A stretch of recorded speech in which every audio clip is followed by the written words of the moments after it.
there with, Yeah.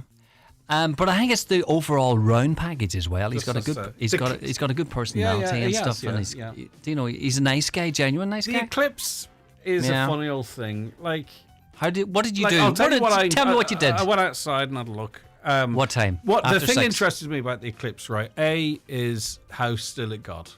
B, how quiet it got. The birds disappeared. It got dark. Are you making this up? No, real? Do you really sense this? Did you sense it? You could get the quietness of the birds, and then at around about 7, 12, 13, as the sun began to emerge again, next thing the birds began appearing and making noise. I found that interesting. God, you're painting a very nice picture there. I didn't feel that at all. No, I didn't. Maybe there was teenagers around me and stuff. Right. This is the thing about eclipses. There's been 1 million eclipses. What makes this different? No, because you're always told, oh, you better get out and see this one because there'll not be another one for 755 years. There'll be another one in about 3 months. They're constant. They says 2090. Yeah, but they say that. But I guarantee you, they say 2090, but in 3 months, you better get out because this is a once-in-a-lifetime eclipse. They happen all the time, but then... What was the difference between this one and the last one? I think it's a full eclipse in Spain and a deep eclipse here. But my point is there's ones that travel from America to go to the Mallorca to get the best views. Well, it depends where you are on Earth, isn't it? Yeah. Isn't it? But anyway, it's not, but I just found the silence, the drop in temperature, the drop in the wind. Did you take a picture? I didn't check your socials. I looked. Did you? Did you? Yes. At the full eclipse, I took a picture of the sun, and it was the full sun. So was it cloudy with you? Was it cloudy with me? Broken cloud. Broken cloud. Yeah. But it was a nice thing to do because we're all outside and all of that. Sure. There's lots of fellas, just walked out the back door with the hands in the pocket, locked up and go, oh, what are they on about? Hey. And walked back in again to watch 6-1 News or whatever it was on. Right. All right, Lee. Can we have a good show? After yourself. You too. See you tomorrow. Friday, your favourite day of the week, isn't it? Every day's a good day. Yes, exactly, when you're out of the bed. Yeah. Okay, good luck to you. It's 9 o'clock. It's a busy Greg Hughes show on the way. Let's get a news update first, though, and we'll cross over once again to Donald Kavanagh. Thank you, Greg. Good morning. The government is again being urged not to increase excise duties on fuel from the 1st of September. Their reintroduction announced by the government in June would also see a gradual restoration of all fuel levies by December the 1st. Government says the issue is constantly under review, with Simon Harris, the Taoiseach and Finance Minister, stressing that no decisions have been made as of yet. Well, the IFA's business manager Bill O'Keefe argues government's already taken enough money in fuel revenue, particularly as other taxes have risen. We would say that the government coffers are in a very healthy position at the moment. As the costs of all these fuels have risen across the year, the VAT take and the carbon tax take on all those fuels has also increased up to 80% at one stage in the cost of fuel, so the tax take would have increased in line with that. So we think there's enough money in terms of revenue taken in for the year for the government, and we'd just look for the Minister for Finance to postpone any increases as long as possible. Donegal County Council has published details of the planning application, environmental impact assessment and compulsory purchase order for the proposed Barnesmore Gap Greenway. The council says it marks a significant milestone in the development of what will be one of Donegal's most ambitious active travel and tourism projects. It'll create a 37.5 kilometre walking, wheeling and cycling route linking Donegal town and the twin towns of Ballybofey and Stranraer. Ishka Éireann says repairs to a burst water main affecting supplies in Moville, Ballinally and surrounding areas should be complete within the next hour. Locals say this is their second morning without water. The launch of National Heritage Week takes place in Dublin later. Free events will take place across the country, 154 of them registered so far in Donegal. The event is being launched at the Irish Museum of Modern Art. This year's theme is Heritage at Risk, shining a spotlight on structures and traditions that are under threat. The Head of Communications and Public Affairs with the Heritage Council is Pierce O'Keefe. Dealing with heritage at risk is something we do day to day. When I say heritage at risk, I suppose I'm talking about things like you might have a monument or a ring fort or a building which is suffering from coastal erosion. So, you're looking at 10, 20 years' time, how buildings like that or monuments like that might be at risk of collapsing, disappearing completely. So we would consider that.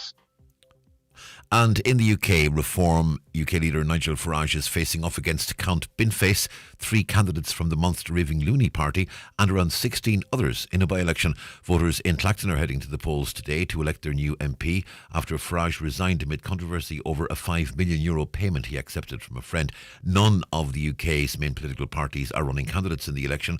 Mr Farage is trying to win his seat back. James Lyon is a former Director of Communications for the former British Prime Minister Keir Starmer. He says voters in Clacton believe their constituency is now a laughingstock. What a festival of democracy we've got going on in Clacton today. British politics is continuing to deliver. You've got all sorts of others. You've got 20 independents standing. Lawrence Fox is standing for the Reclaim Party. We've got someone standing for the Freedom Alliance. And my personal favourite is a chap called Marcus White, who is standing for the Everyone is God Party. And the weather forecast, another humid, warm day with a good lot of cloud and some scattered showers or outbreaks of rain, some heavy with the chance of a few thunderstorms. Top temperatures today hitting 20 to 24 degrees Celsius in light to moderate southwest winds. That's Highland Radio News. Back with more at 10 o'clock.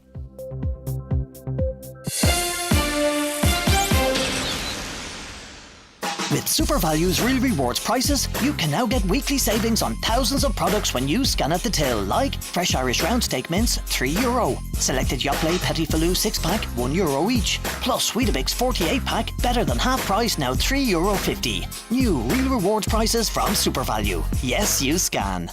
The talk of the Northwest, the Greg Hughes Show on Highland Radio. Hello and a very good morning. You're very welcome along to another edition of the Greg Hughes Show here on your number one local radio station. It is Highland Radio. It's 4 minutes past 9, Thursday the 13th of August. Lots coming up. We'll bring you the latest on that development of a Barnesmore Greenway. Maybe you'll want to have a view in relation to that. And so much more besides. We're going to be launching the Highland Radio Customer Services Awards a little later on, which is very exciting. And Chris will be around for business news that. And so much more besides. Listening to Donald talking there of the Clacton by-election, and you have to say, Count Binface, he is a bit of a breath of fresh air. He was on American TV, and they were looking for his. What makes him who he is. This is what he had to say to them. Let me see if I can get this on for you here now, because I thought it was quite funny. On the political spectrum. So the lady's asking him a little bit about his political nuances. Where would that fall on the political spectrum? Well, I am the galactic center, and everything else just revolves around me like little planets. Could you put that in, like, American political terms? Yes. I'm the galactic center, and everything else spins around me like little planets. That's the way politics should be, shouldn't it? Much more fun and not taking yourself too seriously. Let's look at the newspapers today. The Tyrconnell Tribune focuses on the ongoing issues with traffic in Letterkenny. I mean, we'd cover it. It comes in waves. We have really bad days and then days that aren't so bad. But the bad days are bad. And I read from John McAtee here that the disaster that is the Letterkenny traffic gridlock has gradually worsened in the past year to its most serious point this month. And urgent action is being demanded by a number of councillors, particularly in Fianna Fáil. Councillor Kieran Brogan, the Fianna Fáil whip on the council, said that active travel projects have seriously damaged the council brand, and he's calling for the Chief Executive, John McLaughlin, to intervene directly in calling a halt to the current projects until such a time as normality is restored. And John references this show. The Greg Hughes Show on Highland Radio has been buzzing about the gridlock. Highland gives an immediate voice to the people and the local community. That's what it does best and is a vital part of the communications process. But official Ireland must be seen to respond and answer questions from the public. Nice words, actually, John. I do appreciate that. I didn't realise they were there till I got further down into the article.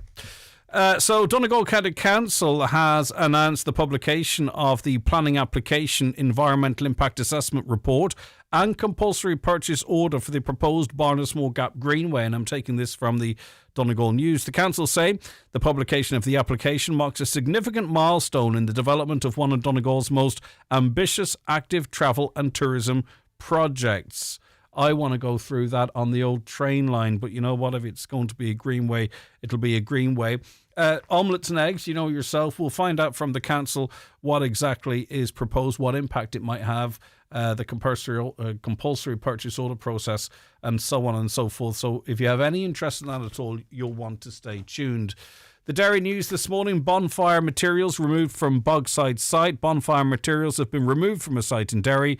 The materials were removed in the early hours of Wednesday morning ahead of the annual August 15 bonfire in the Bogside, which was due to be staged on Saturday night. Police were in attendance as pallets were loaded into lorries by masked workers from under the flyover in the Lecky Road area. We were talking about car parking charges, a dramatic increase in the charges at Letterkenny University Hospital over the course of the last 4 years, 300% in fact. Now, we did hear from the opposition health spokesperson, David Cullinan, who did point out that it was from a lower base because of the COVID lockdown, but still dramatic increases. And there were calls on the Minister for Health to do something about it. But she's speaking in the papers today and has been speaking to the Irish Daily Mail, or at least her comments are reported in the Irish Daily Mail. The Health Minister said she will not intervene in the car park charges set by hospitals, as new data shows parking revenue more than doubled in 4 years. Figures from the HSE show that patients and families spent a record $17.76 million on parking at public and voluntary hospitals in 2025, compared to $7.39 million in 21, representing a 140% increase. But we do have to factor in the traffic that would have been there at that time.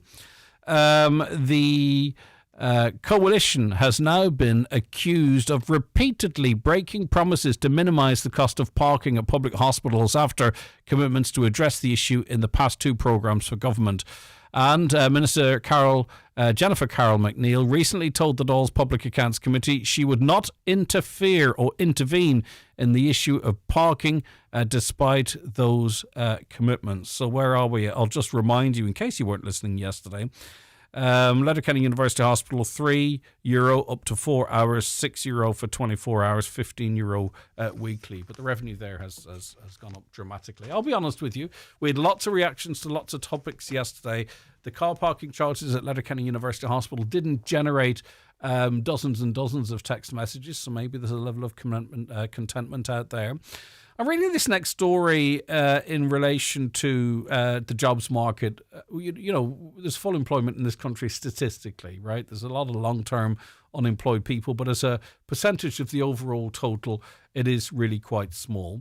And lots of people are heading on to college now, and what you study now is really quite critical as to what jobs will be there when you leave college.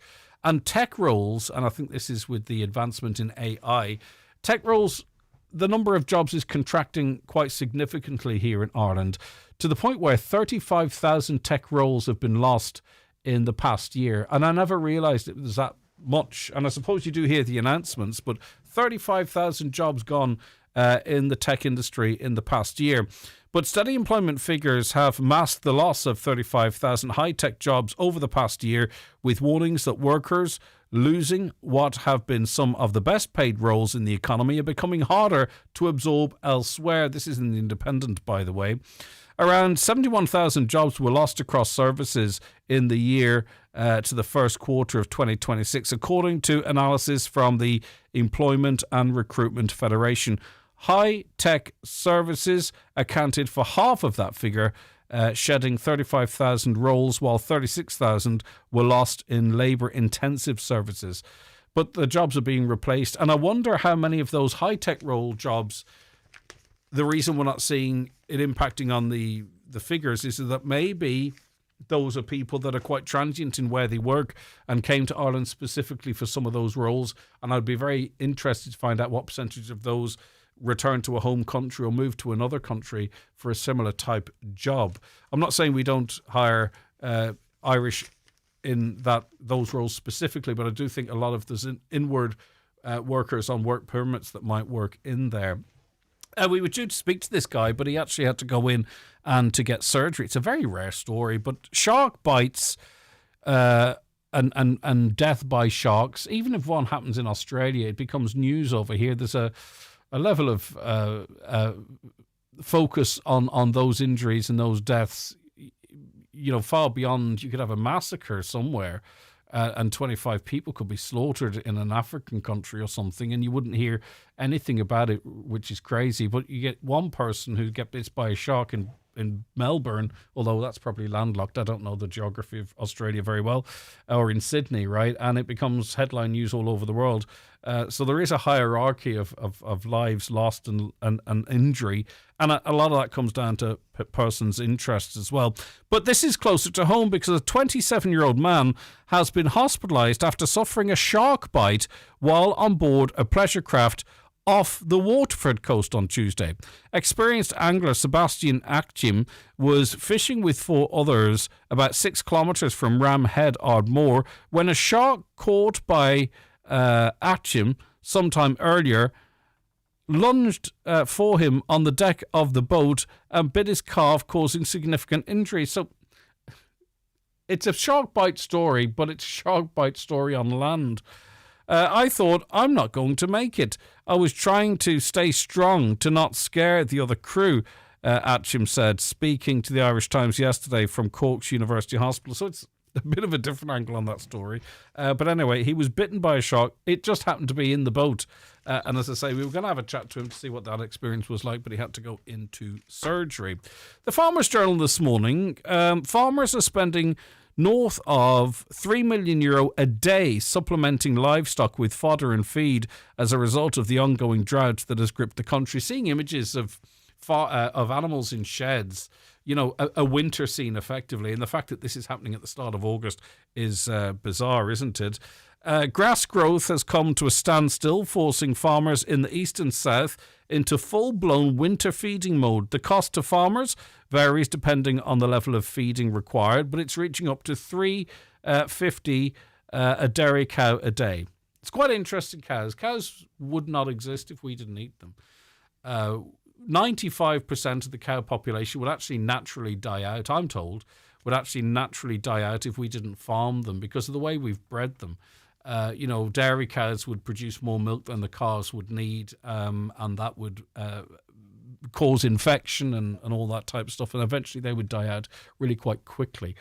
We've also bred them in such a way where a lot of the time they can't naturally produce calves, they can't birth them themselves, and other animals that are so muscly that they wouldn't survive either. There are a few, 3 or 4 sort of like native cattle that would survive, 3 or 4 breeds, which represent less than 10%, much less than 10%. But it's really quite remarkable that these animals are alive only because we keep them alive to kill them to eat them, which is by the by. But I just thought it a fascinating thing that, you know, your flocks of dairy cows and a lot of the beef cattle simply wouldn't survive. They would just die out because they've been bred to the point whereby they require us to live and exist. And thousands gathered across Ireland last night to watch a rare partial solar eclipse. Dublin's Phoenix Park saw one of the largest crowds come out to experience the once-in-a-generation astronomical event. But as I said to Gooch earlier on, it does feel like we're told they're constantly once in a million, but they seem to happen, once in a lifetime, but they seem to happen every other week. But anyway, it is what it is. Hopefully you got out and enjoyed it, and we don't see a rush of people heading to the opticians. Right, now that was a run through some of the stories that are making the headlines. I'm going to do a couple of comments just before I go to the first break, because yesterday we were speaking to Ellen O'Malley Dunlop, and she's part of a European group that is suggesting that we should be teaching children in preschool about consent in terms of hugging, for an example. So the idea being that they would know whether they want to be hugged or not, and Granny might give them a high five instead of a hug. And lots of you texted in, and I just want to catch up on a couple of those before I go to the first break. Lots of you pushing back on this. Greg, I never heard so much codswallop in my life. It's no wonder the world is the way it is. That's why we have to check it, because we don't end up crazy altogether, do we? I was forced as a child to hug and kiss my stepfather goodnight every night. I hated it and it terrified me going to bed. P.S. Turned out my instinct was right about him. And that is something that is completely wrong. The idea that, and I'm so sorry that you had to go through that, but the idea that the opposite of not seeking consent for a hug is a forced hug is not really what we're talking about. And as I say, I'm so sorry that you had to go through that. There's nothing worse than being a child and having to show everyone affection. Mum, dad, brother, sister, granny and granddad are all fine, and aunts and uncles if you see them regularly. No point in hugging and kissing strangers even if they're family. Of course, and who would want a hug from a child that didn't want to hug you? This caller says, I hug my grandchildren every time I see them and tell them that I love them every time I see them. I feel it's very important that they hear this. My own children are adults, and I still call them last thing at night and say I love you and good night. Yeah, that makes quite a bit of sense. Preschool children talking about consent, says another listener, is absolutely shocking and ridiculous. This is why this country is in the shape it is. I can't take this conversation seriously at all, and I'm struggling to understand it. What happens if a child falls? Does this mean you can't lift them? What do you do then? Yeah, I mean, that's, again, the extremes of the argument. I understand where you're coming from, but you go and you lift them. You don't leave them lying there. But, yeah, as I say, it's a conversation that's happening at a European level, and they're trying to make it happen at a national level, but there you go. Right, back with lots on the show, as you can imagine. But here's how you get in touch with the programme. The Greg Hughes Show on Highland Radio. Text WhatsApp 086 60 25000. Call 074 91 25000 or email comments at highlandradio.com. Newspapers are kindly supplied by Cosgrove Centra, Mountaintop, Letterkenny. Now with the new look Mountaintop Diner. The Greg Hughes Show is proudly sponsored by McCullough Jewellers, Letterkenny. Planning to pop the question? Visit their wedding and engagement weekend 14th to the 16th of August for bespoke ring design consultations, free jewellery health checks and complimentary ring cleaning. mccullough.com. Whether you're looking for hybrid, plug-in hybrid or an electric car you can trust, you'll find it at Toyota, Ireland's best-selling car brand. With our stunning range, including the Toyota CHR, the Corolla family, and the Yaris Cross, you can be as electric as you want to be. There's trade-in boosters of up to €3,000 and flexible payment options. So book your test drive today at Kelly's Toyota Letterkenny or Mount Charles. Toyota, built for a better world. T's and C's apply. Best-selling claim based on latest published figures. SSE Electricity is bringing you big deal energy this summer, saving you up to €771 with 28% off electricity and 23% off gas. So you can bring your but two flakes in my 99 energy. You're joking. Or your my car's getting premium wax energy. Switch and save today at sseelectricity.com. A different kind of energy. Estimated annual bill €2,781. Offer available to new domestic customers from July 6th, 2026. Rates valid October 20th, 2025. For T's and C's, tariff, standing charges, claim verification and exit fees, see sseelectricity.com. Getting married? BizPrint can take care of all your printing needs. Not just invitations, but save the date cards, order of service booklets, table cards and so much more. See what's available at weddinginvites.ie or call 9177 955. The Hidden Hearing 7-Step Hearing Assessment is reassuringly thorough. It's thorough, so you can enjoy dinner at your favourite restaurant where conversation is back on the menu. It's thorough, so you can step back into the world with confidence. Book your 7-Step Hearing Assessment at hiddenhearing.ie today. Fall in love with your home all over again with a visit to Foy's, Letterkenny, Ballybuffet or Enniskillen. Comfy sofas, stylish dining room furniture and luxurious beds. Stunning curtains, stylish blinds, lighting, rugs and more.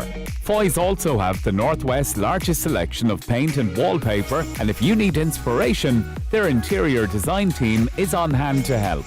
Call into Foy's today. Free delivery throughout Donegal, Derry and Tyrone. Highland Radio Time Checks brought to you by EirGrid, the operator and developer of Ireland's electricity grid. EirGrid, powering up communities, powering up Ireland. The time is... The time now, 21 minutes past 9. So the publication of the Planning Application Environmental Impact Assessment Report and compulsory purchase order for the proposed Barnesmore Gap Greenway has happened. The publication of the application marks a significant milestone in the development of one of Donegal's most ambitious active travel and tourism projects. Right, let's say good morning to Brian Reid, who's Senior Executive Engineer with Donegal County Council. Good morning to you, Brian. Thank you for your time. No problem at all. Good morning, Greg. Right, so how significant is this publication, this batch publication? Yeah, so it's a major milestone for us, Greg, in this project. We've been working on the project for over 4 years now, so this is a very major step for us. We've basically finished the preliminary design environmental assessment stage of the project, and now we've basically started the planning process. So we've just submitted our application to the board, like you mentioned there, and we begin now the statutory consultation period, which will start on Monday, and then the planning process will continue from then. So a major step. A lot of work's gone in over the years there, so a major step for the project. So has the route been decided upon at this point? Yes. Okay, so can you outline that for us? And I suppose we can use the road as a guide. Yeah, no problem. So in total, there's roughly 37.5 kilometres of shared use active travel path, Greg, basically. So it's 3 to 4 metre wide tarred surface and runs between Donegal town and the twin towns, Ballybofey and Stranraer. There's about 60% of it, Greg, is following the old railway line between the two towns there, and then the remainder then is areas where the railway line is no longer in place there. So starts in Donegal town, heads out past under the bypass, roughly following the line of where the old railway line used to be, heads down towards Loch Esk. There's a loop down towards Loch Esk and back there that's roughly about 5 kilometres long. And then heads out, then crosses the road, the main road shortly after Loch Esk, and then heads up then basically on the old railway line behind Biddy's through the gap, and then alongside Loch Mourne. And so then between Biddy's and Loch Mourne, for an example, is it elevated or is it sort of at road level? Yeah, so I suppose those that drive through there fairly regularly, you probably see along the side of the mountain there, you can see the remnants of the old railway line there. So that's basically about sort of halfway up the side of the mountain there. So real potential there to be a real iconic spot for the Greenway. Right, there, so that stretch of that old rail line will be utilised there high up the mountain. It's on the railway line there, That's going to make it very impressive altogether. Now, in terms then of its width, 3 to 4 meters, dependent presumably on where you are at. Yeah, so it's the majority of it is 3 meters wide, Greg, and then just widens out to 4 meters as we come into both towns. So coming into Donegal town and then coming into Ballybofey and Stranraer, where it's likely to be a bit heavier usage, it widens out to 4 meters. So just then 3 then meters everywhere else. In terms of what you were saying about Donegal town, whilst it is a greenway to the twin towns, it's been designed with a 5-kilometre loop for the town, effectively, really. So that will be that will sort of feel like a standalone walk for tourists in the south of the county. Yeah, so the way we've designed it, Greg, obviously it's 37.5 kilometres long, roughly total, and some people will like to cycle that the whole thing, the more enthusiastic cyclists say, but most people won't want to cycle that whole thing, that most people will want to come and do sort of shorter journeys. So we've tried to design the Greenway with that in mind. So we've kind of designed in certain node points along it. So Loch Esk Loop would be one of those. And then we have other access points along it then. So we've sort of 3 major trailheads along it that form the access points. One at Donegal Town, Ballybofey, Stranraer, and then one at Biddy's. And then we have a trailhead then also at Loch Esk. And then we also have a connection point at Capri. So we kind of split it up into smaller sections, say between Donegal Town and Loch Esk and Biddy's and Loch Mourne and Capri, and Capri and Ballybofey. So you can have those sort of shorter journeys and loop journeys within it, for maybe people going out for walks in the evening or runs in the evening that don't want to do the full thing, that sort of thing. And this is separate completely to the road. Like I'm thinking, for example, McGrory's Brae there, it's been recently widened and all that type of stuff. Does it run well away from that? Like this is a separate entity altogether, right? So, yep, it's totally segregated from the road network, Greg. So it's standalone facility, segregated from the road. So really nice and safe and comfortable for people walking and cycling, people of all abilities there. There's small sections where we might say cross the local roads where we have to get across the roads. Yeah. But generally it's totally segregated from the road. And in terms of its usage for local people as well, is that being factored in? Do you know that it could become very popular, for instance, with schools as a nature walk? That it's not necessarily just designed, maybe for the tourism market or the walking market? Absolutely, Greg. It's designed for everybody that way, and you see that in the other greenways across the country. That yes, they are a great tourism attraction and do bring people to the area, but it's also heavily used by locals and the communities that it's in. And we've really tried to design it that way in terms of we've connected to 3 primary schools along the route there. So really trying to encourage people to say cycle and walk to school where they can. We've connected to local amenities and sports facilities like the Finn Valley Centre, the Bosco Centre here in Donegal Town, things like that. So really trying to encourage the local usage of it as well. In terms of compulsory purchase orders, have landowners been contacted? Have deals been struck or agreements been reached? How much of this close on 40 kilometres will be sort of subject to compulsory purchase orders, do we think? Circa, obviously I'm not looking for a figure exact, Brian. Yeah, so there's 124 land and property owners affected by it, Greg. So there is a large number of people affected by the scheme. It's really been central to everything we've done in developing the project so far in terms of engaging with the general public, but also with the people directly affected with the scheme as well. And we have done a lot of work with the landowners there in terms of the design and speaking to them. And where we've gotten feedback from people, we've tried our best to incorporate that into the design, and we have changed the design significantly based on the feedback we've got from people.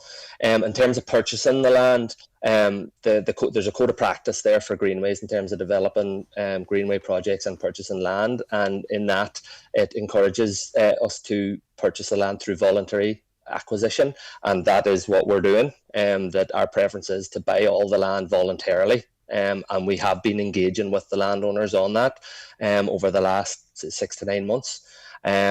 We will have a CPO as well as that in the background. It's just the nature of sort of linear infrastructure like this. You do need a CPO. You do get a lot of instances where you have, say, title issues, particularly, say, where you have the old railway line that it mightn't be registered. So to allow the scheme to progress, not to be held up by those things, you need the CPO in the background. But it very much is our intent to purchase all the land where we can through voluntary land acquisition. And would we expect to have some idea of progress in that regard at this point of the process, Brian? We're just working through it. There's no agreements yet, but we're working on it all the time. And we've been writing to the landowners and discussing it with them over the last number of months. So it's just part of the process, and that will continue as we progress the scheme through the plan, and we'll continue with that. And the planning process is incredibly important here and everywhere for that matter. But just to be clear, this is a project that will proceed in line, obviously, with all regulations and what have you, but this is going to proceed. It's all just subject to the statutory process, Greg. It probably is the biggest step in the project development, is getting it through that planning process. We've with everybody that we've talked to so far and engaging with the communities, the scheme is very well supported. So we'd be very positive in getting it through that process, but we just have to go through the process now, see how that goes. If we get through that, we'd be very confident that we can get the scheme delivered then. All right, stay where we are. Councillor Patrick McGowan is Lasca Hirlock of the Lifford-Stranorlar Municipal District. Patrick, really quite an achievement to get this project to this point, and there seems to be a bit of white smoke on it. How significant do you believe it is? Yeah, well, and good morning, Brian. Good morning, Greg. Yeah, I'm absolutely delighted. People have been talking about the railway line between Ballybofey and Donegal Town for many, many years, about the different uses of it. So way back in 2000 and during the COVID there, around that time, the LEC got funding for this innovative thinking.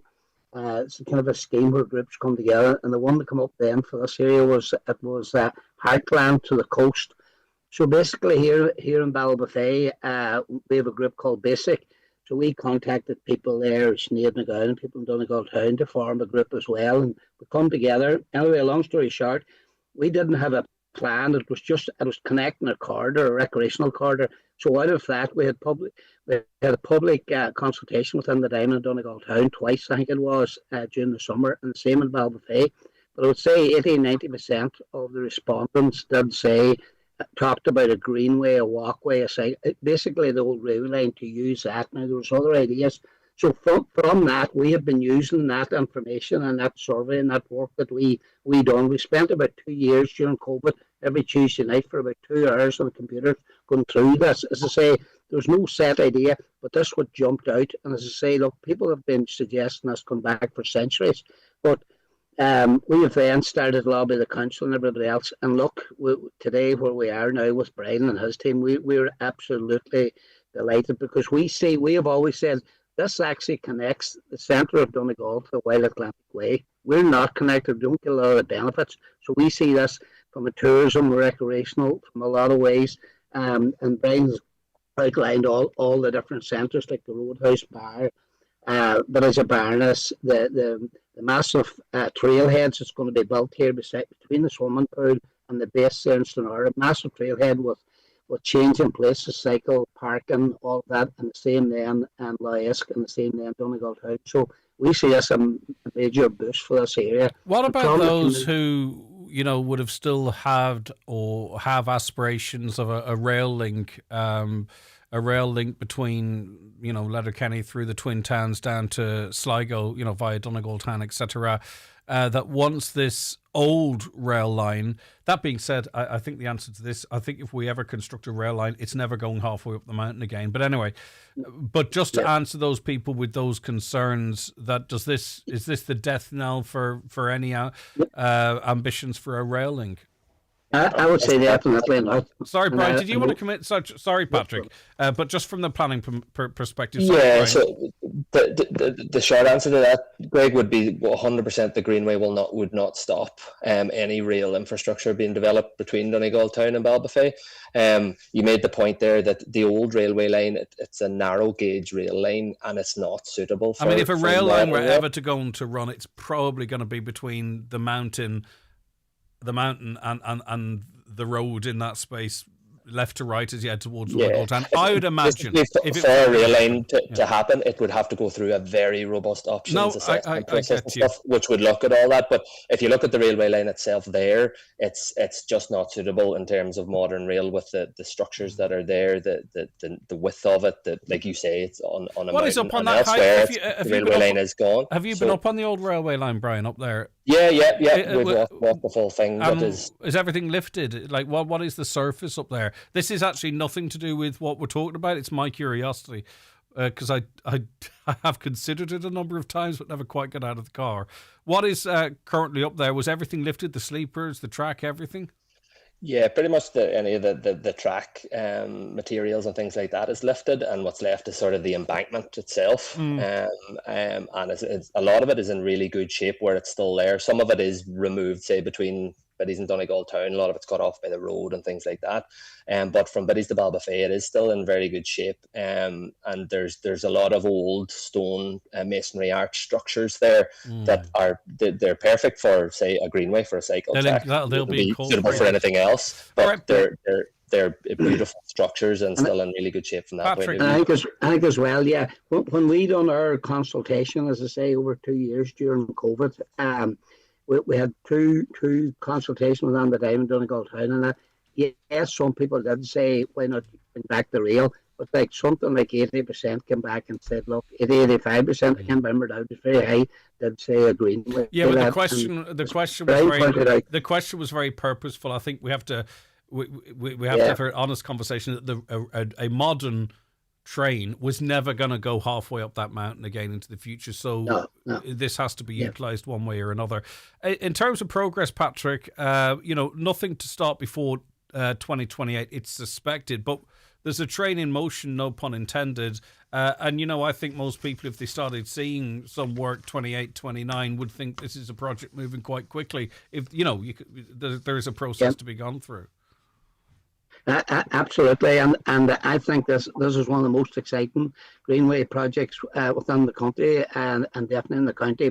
Brian would be aware there's quite a few other projects been looked at about throughout the county. There's quite a few challenges, and I don't want to get into them details because they're at early development. But this one has looked very favourable, and that's notwithstanding people's rights to make proposals and changes to Brian's team and that. But it's something a lot of people within the community, particularly in East Donegal, gone out to Barnes would love to see it. It's sitting there. It's like an open goal, and I would love now that the funding is there, and there's a lot of goodwill towards these active travels. But as I say, it's not just about cyclanes. This is not like the cyclanes along a motorway road where a lot of controversy, people giving out or what's going on later. I was really enjoying the conversation until he started bringing the words active travel into it. Can we not just have a nice little greenway? All right, let's just park that for a second, please. Yes, You're S-stirring for the poor people in Letterkenny, Patrick. I'm, as a matter of fact, I very much support my colleagues, Kane Brogan, on them. Of course you do. You're on the right side of history there. We voted in this in the Aura, but what I would say is... You hit the jackpot there.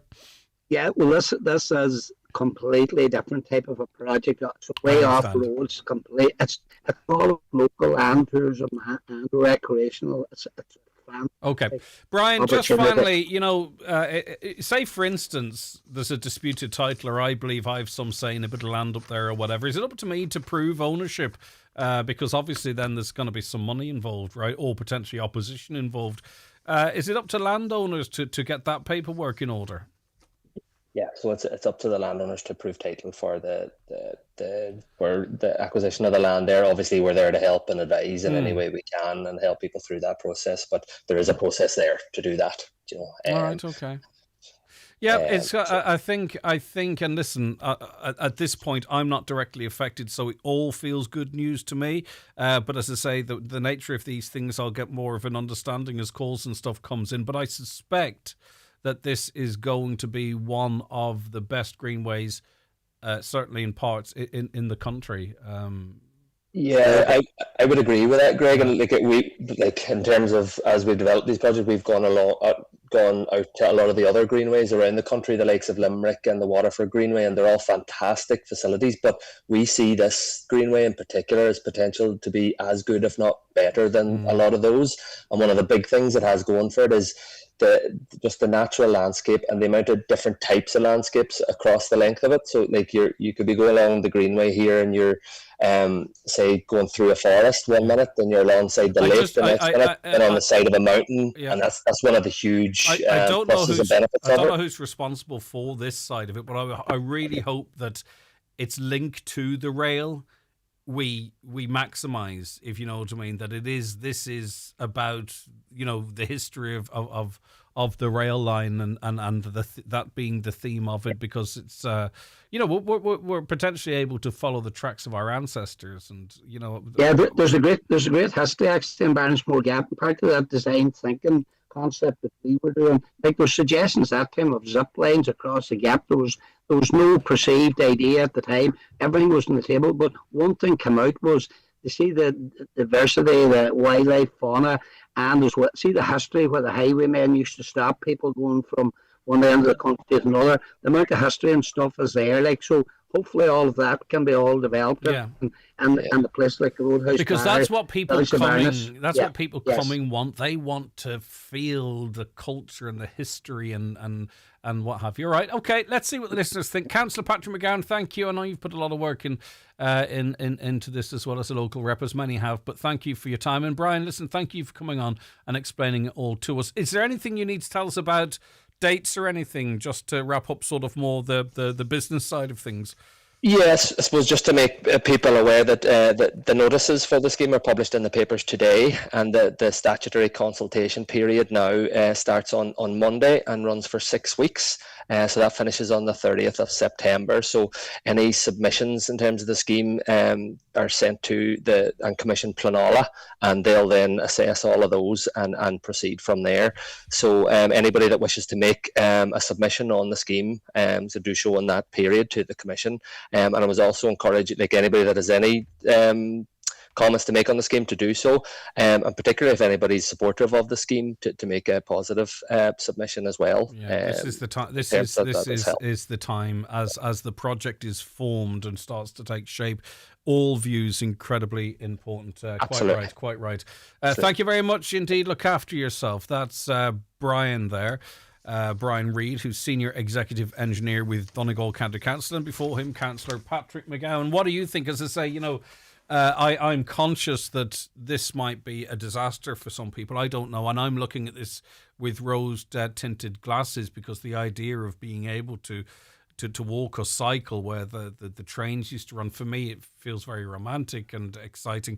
But I do understand as well that maybe there are people listening ready to chuck the radio with a smart speaker out the window because they feel I'm not getting the point. So that's why we have this beautiful open forum that we have.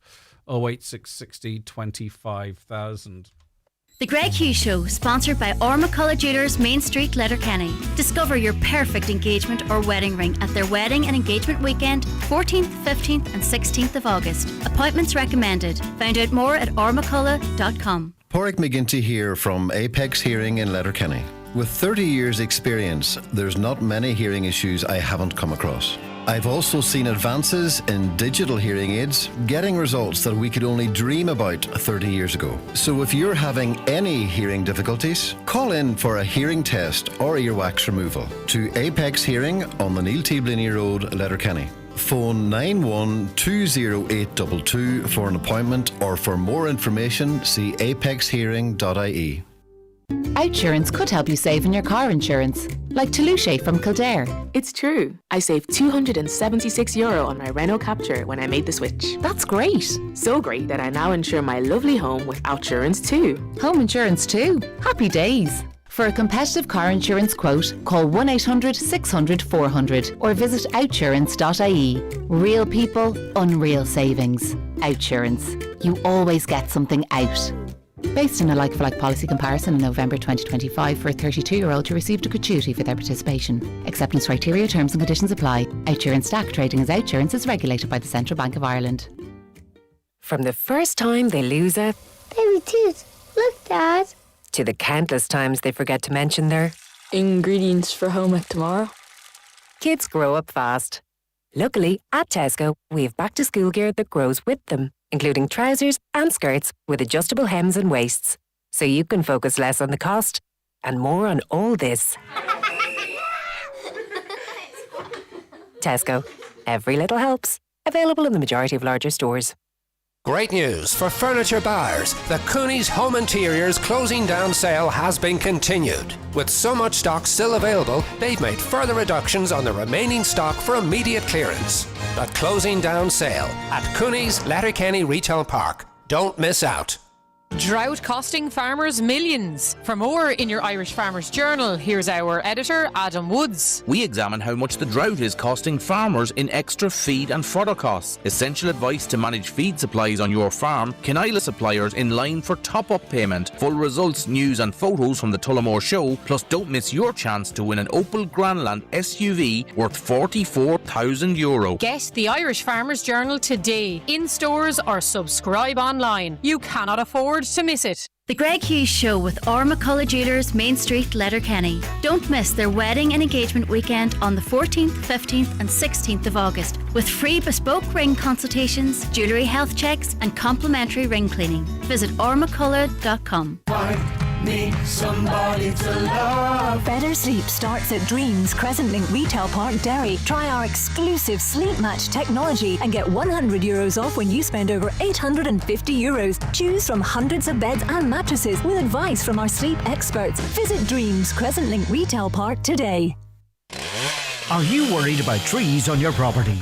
Northwest Forestry Services Ballybuffet are fully insured and have over 40 years experience in dangerous tree removal, tree felling, surgery and stump grinding. For peace of mind, call Northwest Forest Services Ballybuffet for a no obligation quotation on 913233.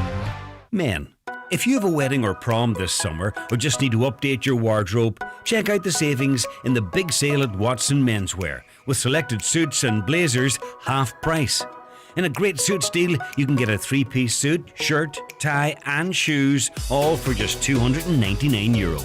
Also, dress shirts, €35 or 2 for €60, and great savings in casual wear in the big summer sale. Now on at Watson Menswear, Main Street, Letterkenny. That's the Clear Mobile Parrot. He knows a good thing when he hears it, because it's only $12.99. Yes, only $12.99 for unlimited 5G data and calls. Yes, there are texts, and that's why he's our top salesperson. A parrot. $12.99. Clear Mobile. Keep it clear. $12.99.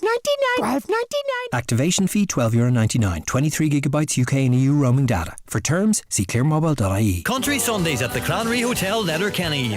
This Sunday it's Derek Ryan and his band. Doors open at 8:15 with after party in McGilligan's Bar. Coming Sunday 23rd of August, it's Jimmy Buckley and his band. But this Sunday, don't miss Derek Ryan at the Clanry Hotel, Letterkenny.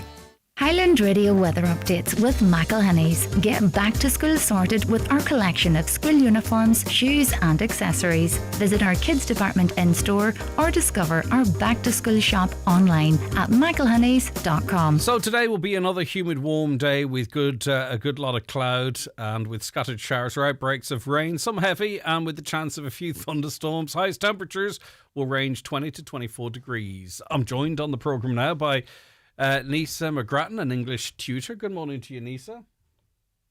Good morning, Greg. How are you? I am good. Apologies for the camera angle. My cable is short, but the listeners aren't seeing what you're seeing, so that's okay. Right, okay. We're talking about some of the behaviours you've noticed as an English teacher working with children every day. And the behavioural side of things, has that always interested you, or is it just part of the job and it's inevitable? No, actually, it's always interested me, because I went to university to study psychology and counselling for children, so it's always been on my mind, And now, as you say, I get to see it day in and day out, and it is a real eye-opener. Yes, so what are some of the observations? And you work with younger children, is that correct, Nisa? Actually, it's a bit of a range there.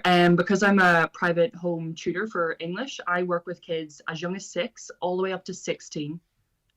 So you're there, and obviously you're trying to impart your knowledge onto them, set them up for work, set them up for life, set them up for interaction with other humans. So the modern child, what are some of your key observations? Oh, honestly, recently, all I'm seeing is a severe lack of creativity. I think that would be the main worrying observation that I have right now. And if I give you one example, it would be whenever I ask the children to come up with any sort of creative story, or, for example, draw your own monster, do any of these little tasks, their first question is always, can I see an example? Can I see an example? Can we ask ChatGPT? And I'm always thinking, could you not just think it up in your mind and draw something fun? And when I try and make them feel relaxed and I tell them, listen, this isn't a test, just go by what's in your mind, anything fun, it's meant to be a fun activity. And they genuinely start to stress out if they don't, have an example. And it's quite, I don't know, it's quite mind-boggling to see. So, Nisa, just in relation to that, though, can you sort of educate them into using their imaginations a little bit, or is this native technology to them, AI, Google?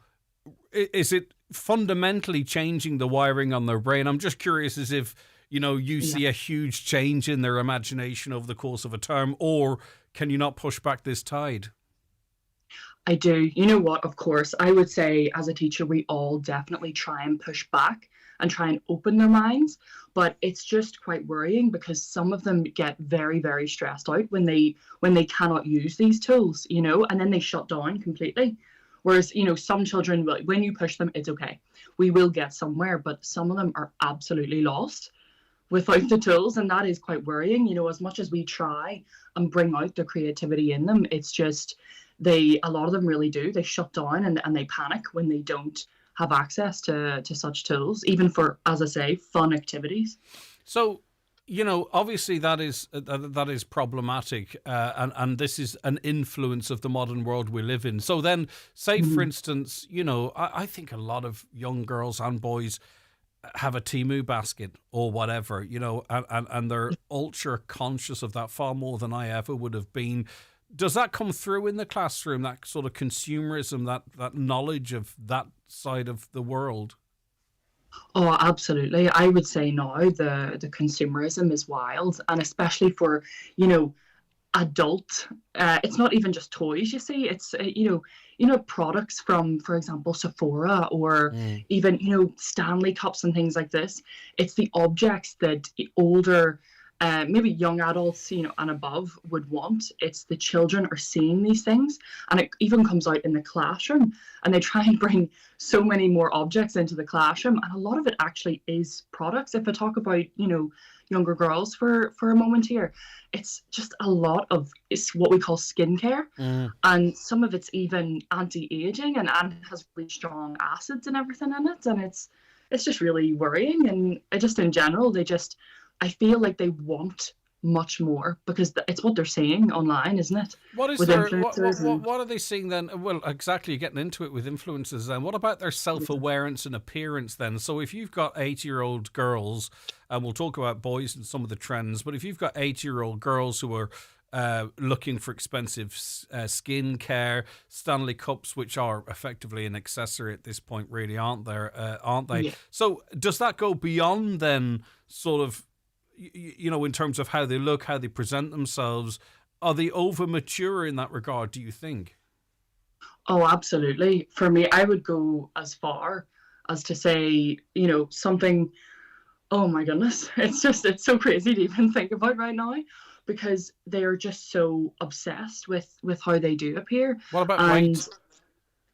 Say it again, sorry? What about weight? Their weight? Oh gosh, absolutely. I've been hearing the word calories being thrown around by such young children, and I look back to think of myself, or even a few years ago, and I didn't even know what a calorie was. And it's between worrying about how they look with calories in anything as far as a cereal bar, it's wanting, even with young boys, it's wanting, blonde highlights or perms, or, as I say, the girls, obviously it would be more into the skincare, and they're very worried also about their clothes, and brands of their clothes, just from such a young age. And as I was going to say earlier, I would go as far as to say we've completely lost the tween. I don't know if we all remember tween culture, but I just feel like that's absolutely lost to the wind there. Yeah, I know exactly where you're on about, where the boys and girls, and I think it was particularly girls, sort of find themselves in that no man's land between being a kid and being a teenager. Do they jump on the bouncy castle or not? Do you invite them to a 5-year-old's party or not? And that seems so stupid and innocent now, but and I'm just wondering, because there's an awful lot of conversation about things like consent and the manosphere as well, right? So I'm just really curious if you've any observations, and you're a teacher here, no skin in the game other than what you see. What are you seeing in young boys? Are you seeing any of that toxic masculinity trickle down, or even objectification of girls, or anything like that, Nisa?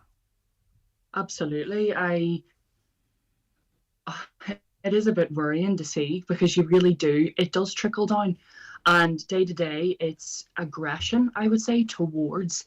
When I talk about young boys, it would be aggression towards young girls of their same age or in their class, and I feel as though from such a young age they're not seeing them as equals. And it would be because they are watching these influencers on the manosphere, and they're taking this in, and it is coming out in how they even speak about their own classmates. And did you see a comment from you that sometimes you see boys as young as 10 rating girls on sexiness? Oh yes, absolutely, yeah, that really is happening. And even the strangest thing is they think it's so normal that they even tell me. They'll it's a passing comment to me, their English teacher, and it's they don't seem worried that a teacher will overhear it even. So I'm thinking, is it normal then for them? I mean, obviously, these are your observations within the classroom. Is it that parents like to be best friends with the kids, and as soon as they get old enough, that's great, and treat them older than they are?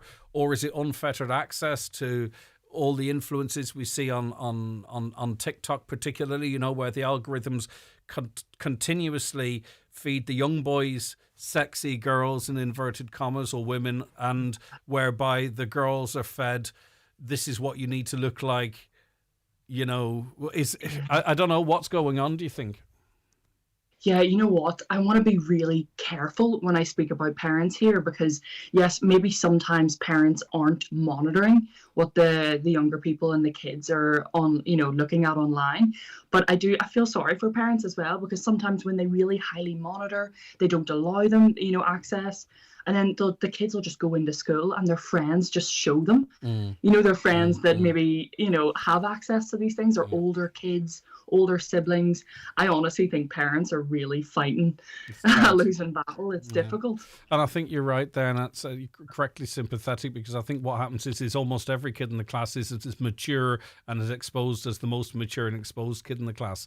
Okay, yeah. Nisa, thanks so much for your insight. It's worrying, but it's an important observations, an important conversation. Thank you.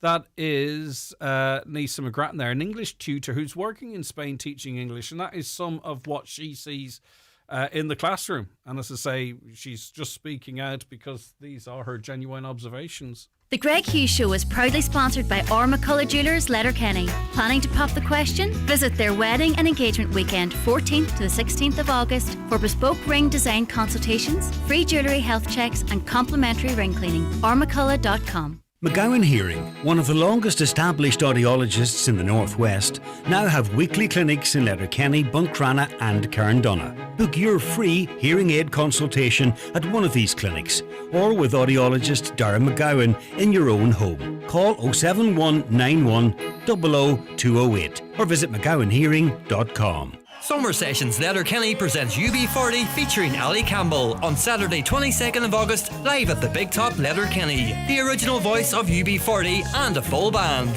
for the first time ever in the Northwest. Tickets and more info at summer-sessions.ie. Check out all other concerts for an action-packed August at Summer Sessions Letterkenny. Skechers is your go-to destination for back-to-school shopping. Treat your kids to trendy, comfy styles. From light-up shoes, athletic footwear to cool casuals. With easy closures, hands-free slip-ins and machine-washable designs. They're perfect for school, play and beyond. Fun and functional, cute and comfy. Find it all at Skechers, Letterkenny Retail Park. Attention Donegal, Derry and Tyrone. PD Bathrooms and Tiles are proud to unveil our newest and most stunning showroom in Lisfannon Business Park, Buncrana. Located right opposite the Northwest Golf Course, we offer unbeatable quality and incredible value. For 30 years, we've been the experts in total refits, stocking and serving as the sole agent for many top brands. Visit us today and transform your space with the finest bathroom and tile solutions. Telephone 93 95 884. PD Bathrooms and Tiles, where excellence meets value. Lisfannon Business Park, Buncrana, F93H10F. Hegarty's Home Interiors Buncrana, the biggest direct importer of sofas, beds, mattresses and flooring in the Northwest. Best in stock deals on selected sofas and corner sofas. Best in stock deals on gas lift beds. Best in stock on mattresses. Best in stock deals on laminate flooring, semi-solid flooring and carpets. Full fitting service on carpets and wood flooring. With a free delivery service throughout the Northwest, including all of Northern Ireland. Hegarty's Home Interiors Buncrana. Always lower prices. Live, on air, online and on the Highland Radio app. This is Highland Radio News. Good morning, it's 10 o'clock. Donald Kavanagh at the news desk. Donegal County Council has published details of the planning application, environmental impact assessment and compulsory purchase order for the proposed Barnesmore Gap Greenway. The council says it marks a significant milestone in the development of what will be one of Donegal's most ambitious active travel and tourism projects, creating a 37.5 kilometre walking, wheeling and cycling route that link Donegal town and the twin towns of Ballybofey and Stranorlar. Well, Brian Reid is an executive engineer with Donegal County Council, and he outlined the significance of this milestone on today's Greg Hughes Show. We've been working on the project for over 4 years now. We've basically finished the preliminary design environmental assessment stage of the project, and now we've basically started the planning process. So we've just submitted our application to the board. We begin now the statutory consultation period, which will start on Monday. There's about 60% of it is following the old railway line between the two towns there, and then the remainder then is areas where the railway line is no longer in place. The Buncrana Roads Policing Unit arrested a driver last night after their vehicle was detected travelling at 154 kilometres an hour in a 100 kilometre an hour zone. The driver has been charged and will appear in court later. A number of other drivers were also detected driving in excess of the legal speed limit with fixed charge penalty notices issued. Gardaí have repeated their appeal to motorists to slow down, saying that speed kills. The government is again being urged not to increase excise duties on fuel from the 1st of next month. The reintroduction of the duties announced by the government in June would also see a gradual restoration of all fuel levies by December 1st. Taoiseach Simon Harris, the Finance Minister, says that the issue is being kept under constant review. Well, the IFA's Bill O'Keefe argues the government has taken enough money in fuel revenue, particularly as a number of taxes, including VAT, have risen. We would say that the government coffers are in a very healthy position at the moment. As the costs of all these fuels have risen across the year, the VAT take and the carbon tax take on all those fuels has also increased up to 80% at one stage in the cost of fuel, so the tax take would have increased in line with that. So we think there's enough money in terms of revenue taken in for the year for the government, and we'd just look for the Minister for Finance to postpone any increases as long as possible. Ishgaren says repairs to a burst water main affecting supplies in Moville, Ballynally and surrounding areas should be complete around about now, but it may take up to 3 hours for supplies to return to normal. Locals say this was their second morning without water. 2 Gardaí have been released from hospital after their patrol car was rammed by a stolen vehicle last night in Dublin. On Monday night in Dublin. Gardaí say welfare support is being provided to the officers as they recuperate. With more, here's Tina Gates. The 2 Gardaí were involved in an operation linked to a burglary and car theft in Santry. Shortly before midnight on Monday, the stolen vehicle collided with their marked patrol car at the ward in Dublin 11. The occupants fled on foot, while both Gardaí were taken to hospital for treatment. They've since been released and investigations are continuing. The most significant overhaul of anti-money laundering regulations in decades has been announced. It focuses on crypto and gambling. It's part of the changes that casinos will face stricter regulation. Jessica Woodlock has more. Casino clubs operating here will have to follow a new framework with stricter enforcement of licence conditions applied. The government is going to develop an industry standard relating to cryptocurrencies in betting, while it will become mandatory for casino customers to use one bank account to contribute and receive funds. Separately, cryptocurrency transfers will soon require a greater level of detail to help trace unusual activity. The Department of Finance says legislation underpinning this is well advanced. Taoiseach and Finance Minister Simon Harris says it sends a clear message that Ireland is not a safe place to launder criminal proceeds. And in the UK, Nigel Farage is facing off against Count Binface, 3 candidates from the month-raving Looning Party and another 16 independents. Voters in Clacton are heading to the polls to elect their new MP after the Reform UK leader resigned amid controversy over a €5 million payment. None of the other UK main parties are running candidates. Mr Farage is trying to win his seat back. James Lyon, a Director of Communications for the former British Prime Minister Keir Starmer, says voters in Clacton believe their constituency is now a laughingstock. What a festival of democracy we've got going on in Clacton today.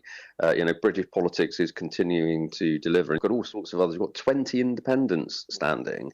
Lawrence Fox is standing for the Reclaim Party.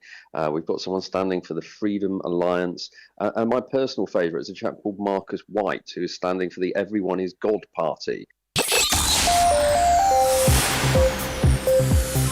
Meteorologists tell us to expect another hot and humid day, temperatures hitting 20 to 24 degrees Celsius. However, there is a chance of some rain. Some of that rain could be heavy with a few thunderstorms in the region as well. And that's Highland Radio News. We're back with news headlines again at 11 o'clock. Check all the day's news on highlandradio.com. But for now, from the news team, good morning. The obituary notices for this Thursday morning, the 13th of August. The death has taken place of Margaret O'Kane, née Barron, 19, Alexander Road, Limavady. Margaret will repose at her home this evening from 6 o'clock until 10 o'clock and again tomorrow from 12 noon until 10 o'clock. Funeral from there on Saturday morning at 9:30. For 10 o'clock, Requiem Mass in St Mary's Church, Limavady, followed by interment in the adjoining cemetery. Family flowers only, please. Donations in lieu if desired to the Thackeray Daycare Centre. The death has taken place of Margaret Boyle, née Breslin, Drumnacart, Annagry, formerly of Letchamica Ward. Margaret's remains will repose at Midlin's Funeral Home Dunlow from 4 o'clock this evening until Rosary at 8 o'clock tonight, followed by removal to her home. Wake tomorrow from 11 a.m. with Rosary at 8. Funeral Mass on Saturday at 12 noon in St Bridget's Church, Letchamica Ward, followed by interment in the new graveyard. Family time, please, before the funeral. The death has occurred of Stephen Brogan, Clane, County Kildare, and Tremohol, County Donegal. Stephen will repose at Kelly's Funeral Home, Oakfield, Rufo, from 2 o'clock until 9 o'clock this evening, with a private cremation to take place later. Donations, if desired, to the Donegal Hospice, care of any family member or Kelly's funeral directors. The death has occurred of Sean Burns, Ballylast, Castlefin. Sean's remains are reposing at his late residence. Funeral from there tomorrow at 11:30, going to St Columba's Church, Dunnyloop, for Requiem Mass at 12 noon. Burial afterwards in the adjoining cemetery.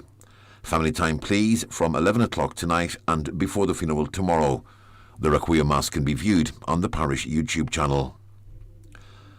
The sudden and tragic deaths have occurred of James McHugh and his beloved wife Noreen McHugh, née O'Donnell, Bavin, Kilcar, reposing at the family home today from 2 p.m. until 9 p.m. and again tomorrow from 12 noon until 9 p.m. Rosary nightly at 9.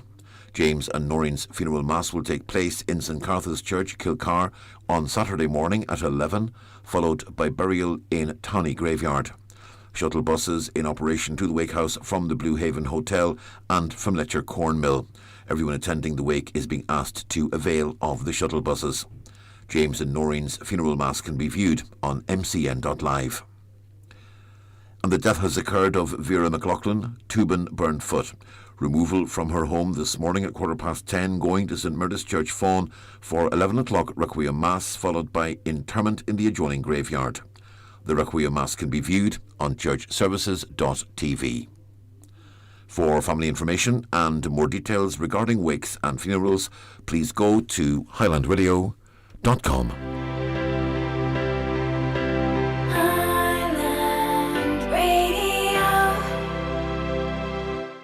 Discover Centra Simple Savers, your go-to for great everyday value. Like Centra Fresh Irish Sirloin Steak 2-pack, only €7. Bird's Eye Crispy Chips 900 gram, only €3. And Nestle Cereal Selected Range, like Cookie Crisp 500 gram, now half price. Enjoy simple prices on all your favourites. Centra. Live every day.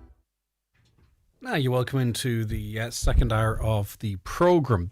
Enjoying watching Mark English and all the Irish athletes compete in the European Championship this week. Wondering how pro-Palestine campaigners feel about RTE having 45 hours daily coverage, an event where a team of Israeli athletes are allowed to compete in. Was the Eurovision Song Contest a soft target, or are the Euro Championships a more profitable broadcast selective boycott, perhaps? It's I understand exactly where you're coming from. It's a valid point. Slightly different on the way things are, for good or bad. But yeah, okay. Due to cancellations, by the way, we now have 2 spaces available on our sold-out trip to Westlife's 25th anniversary tour.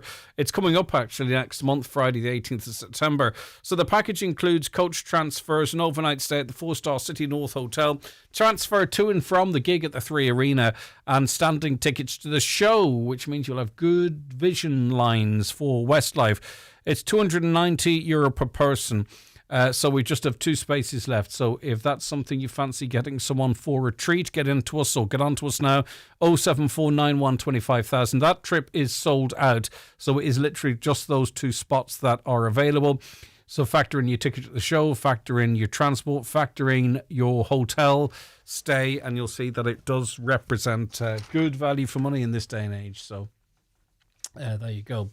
On the issuing of parenting, parents are the problem, Greg.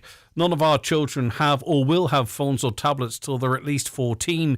Parents throw children a phone just to keep them occupied instead of being an actual parent. This is off the back of our conversation with Nisa before 10. She's a school teacher and she's observed some really quite troubling behaviour. Children with a lack of sort of creativity. They actually get anxious if they're asked to think for themselves.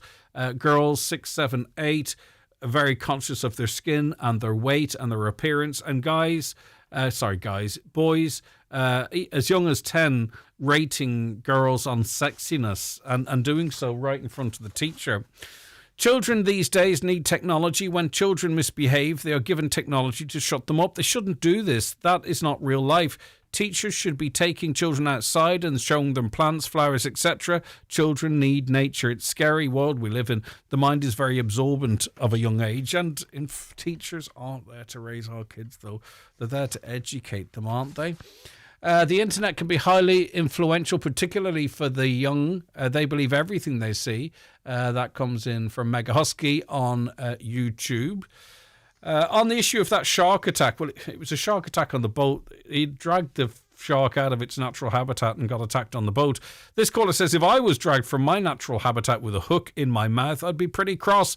The animal should have been given respect and released. The fisherman must have been an amateur. But not in dramatics. And lots of you texting in on roadways, greenways, by the way. I'm going to get to them in a moment. But I also want to mention, I've been asked to mention, that Cockhill Sports Day in Buncrana is happening this Sunday. It's from 3 to 6. It's a fun day for all the families, so get along to that. I'm sure you'll have lots of fun. Right, on the issue of that shark as well, delighted to hear that man got bitten. He had no regard for the shark or how it feared for its life, so that's instant karma. And I like fishing, and there's part of me who's really struggle with fishing because, you know, when you take the fish out of the water, it's drowning in air, effectively, and that shark would have been drowning in air. But anyway. Right, now let's go to line 1. Nicholas Crossan. Hi, Nicholas. Good morning, Greg. How are you? I'm doing good. Right. This is an experience that you and your better half, Rosemary, had. Tell us about it. It happened yesterday, right? Yesterday morning, Greg, Rosemary was going to work as normal and the car broke down. One of the rear wheels brake seized. So we're stuck in the middle of... And if anybody knows the area, the Northland Road is one of two main arteries coming in from this side of Donegal into it. So it's a very, very busy road. So I contacted AA at 9:45 yesterday morning, and I was unaware because it's the first time I ever dealt with AA, and they said it would take an hour and a half. So I thought this was a wee bit long because you're sitting in the middle of Derry City on a very busy road, but we says, okay, we'll go with that. So shortly after 11 o'clock, I contacted AA again, and I started to find out a little more information on it. I obviously insured in Donegal, so AA Ireland had to contact AA UK. So we waited till after 11, told the next pickup time would be 12:20, waited till 1, the next pickup time was 2:20, waited till 3, the next pickup time was after 4, waited till after 4, the next time was 4:30, 5 o'clock, but eventually the car got picked up at 5:30, 7 hours later. Wow. And I just wanted, the reason I come on, it was Rosemary had to stay with the car all day long because we were given so many different pickup times. So she couldn't leave the car. She hadn't a bottle of water. She hadn't even a cup of coffee, tea or anything. You know, it was a warm day to sit in the car. And I have to say she had great patience, better than I had. So what I was really, Greg, is if anybody breaks down in Northern Ireland, what I want them to make sure there was a complete breakdown in communication, yeah. Well, between Dublin and the UK. They sent out a tow truck twice to the wrong location. My phone number was wrong. They couldn't contact anybody. In Northland Road, they went to Clarendon Street. They says this problem was solved. These are the things that I would have been talking about, you know what. So when eventually I got through to, I made, I think, somewhere around about 10 to 12 phone calls to AA Dublin, because this is only, I tried AA UK 3 times, but with no effect. I got 3 callbacks. They were very good for me. I was talking to a different operator each time. They were very, very good. But I don't, you know this, Greg, and I'm going to say this, I don't think a Donegal Rage gets the same attention in Derry. Wowzers. So it was horrendous. In terms of sort of going to the wrong location, sending the wrong truck, that kind of internal mess up, it sounds like it just was a disaster call from beginning to end. But focusing more on the cross-border element of it, Nicholas, what have you learnt in terms of, do you ring Belfast or a British number? Do you ring Dublin? Is there anything you need to say so it's absolutely clear that you're in Northern Ireland and in inverted commas, the UK. What did you learn from that side of it? Very, very little. I was at home for the first couple of hours, so I was on the laptop trying. Then I was talking to a computer. I mean, they were talking that we only deal with UK services, so it was cut off. So I went back then and tried to dial somebody. He looked after European services. It was just a fiasco from day one. What I did learn from it is that when you get the name. When they say that they're going to pick you up, find out the name of the company. But then at 5 o'clock, the lorry landed, the pickup truck landed. It was the wrong truck. They left us because our brake was seized, so the car couldn't drive anywhere. So they had to wait another half hour and send out another truck. So there were actually 2 tow trucks at our site at 5:30 in the afternoon on the Northland Road. And I hadn't liked to. You think Letterkenny was busy any day this week? You wanted to see the Northland Road yesterday when 2 tow trucks landed to pick us up. So there would seem to be a breakdown in communication because Dublin didn't know. They sent it out to Clarendon Street, which they probably looked up where Northland Road is. At the Clarendon Street's a big street off it that they sent there. But we give them the address. We're sitting outside a house. We give them the postal code. We give them both our phone numbers. So there was a breakdown somewhere in communication. So I have asked the AA when I was on for, it must have been 3 years, speaking to the AA reps yesterday, and I just asked them, where did this incompetence, my biggest fault is I depended on somebody who does this job every single day of their life for a living, and it went completely wrong. And I know it's a small thing, a breakdown. But they should have protocols in place for the because of the nature of the island. And I think really, as well as making sure they understand exactly what they're doing and following their protocols, their internal protocols, which I'm sure they have. The other thing that we've learned that you and I, either you or I, or both of us combined, would not have Rosemary's patience, because we would have been back in a show and about 25 minutes later, and we'd have been asked, where's the car? And I would have said, I've forgotten. But she stuck it out for 7 hours. The sad thing about it, she couldn't leave the car because she was given so many different. Of course, times, every hour. And I think the breakdown was when I contacted Dublin, they didn't obviously know about Derry. Where I said, I'm in the 4th biggest city in Ireland. Yeah, on the island. And I'm in one of the main arteries going into the city at rush hour traffic. This is an urgency that we can. So there was a breakdown. So I have asked AA, and they said they would look into it. And I said, you may look into it, but I want a complete breakdown where, if you excuse the pun, where it all went wrong. And you know this, it is, if it was to save somebody else, on how that anybody else would get into that situation, how they would get out with it. I would be a lot wiser today. Report back to us so we can see what lessons can be learned when they get back to you. Okay. Go back because they did say they would come back. They did say they would come back today with me. And this would happen more often, you would think, because it can be going into Derry, into Strabane, to Belfast, even just travelling through the north to Dublin. Nicholas, thank you so much for that. Just on that, Greg, before you go, I says to one of the operators in Dublin, I says, if a car come out of Newry and broke down in Monaghan, I says, you would have to do it because AA UK would have to contact AA Ireland. For sure, yeah. And they says, yes. And I said, well, how come it's so different the opposite way around?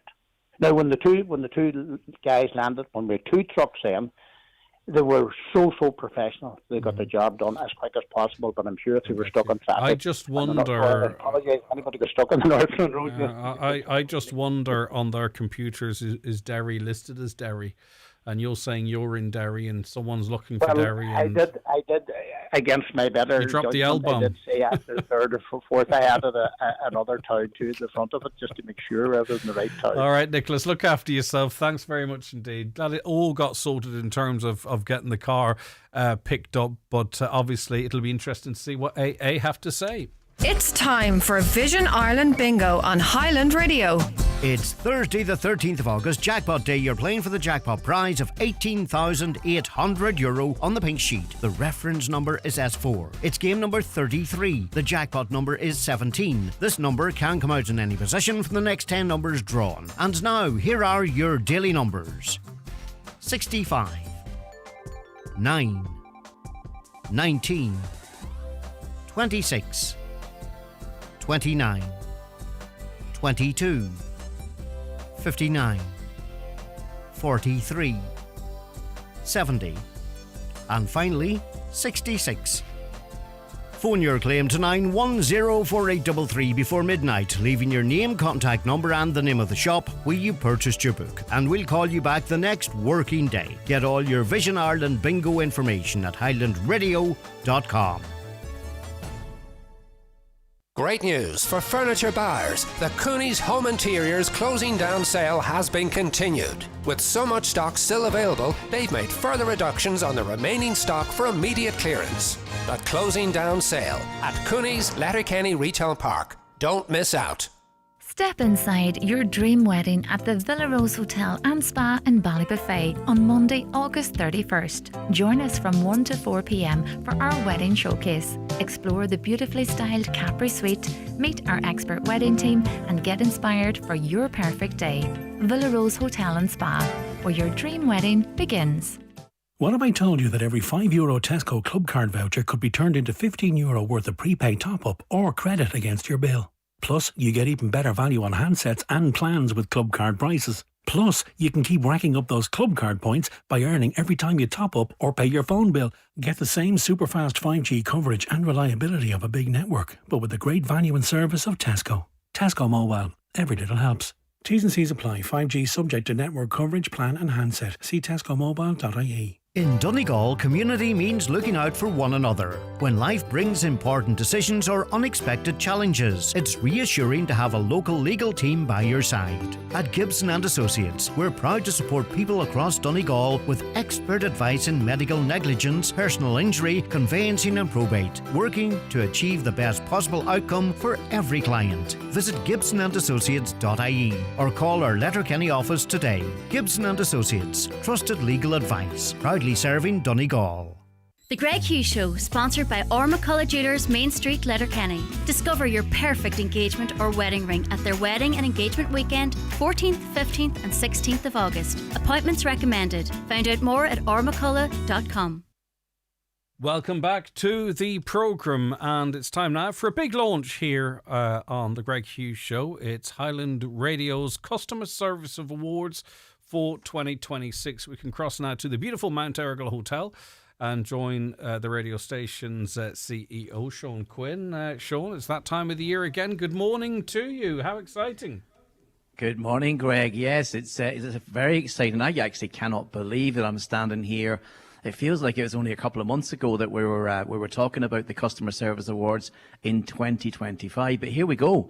We're launching in the Mount Errigal for 2026, and we're delighted that the actual awards has gone from strength to strength. This will be our third year of the awards, and last year was probably the biggest.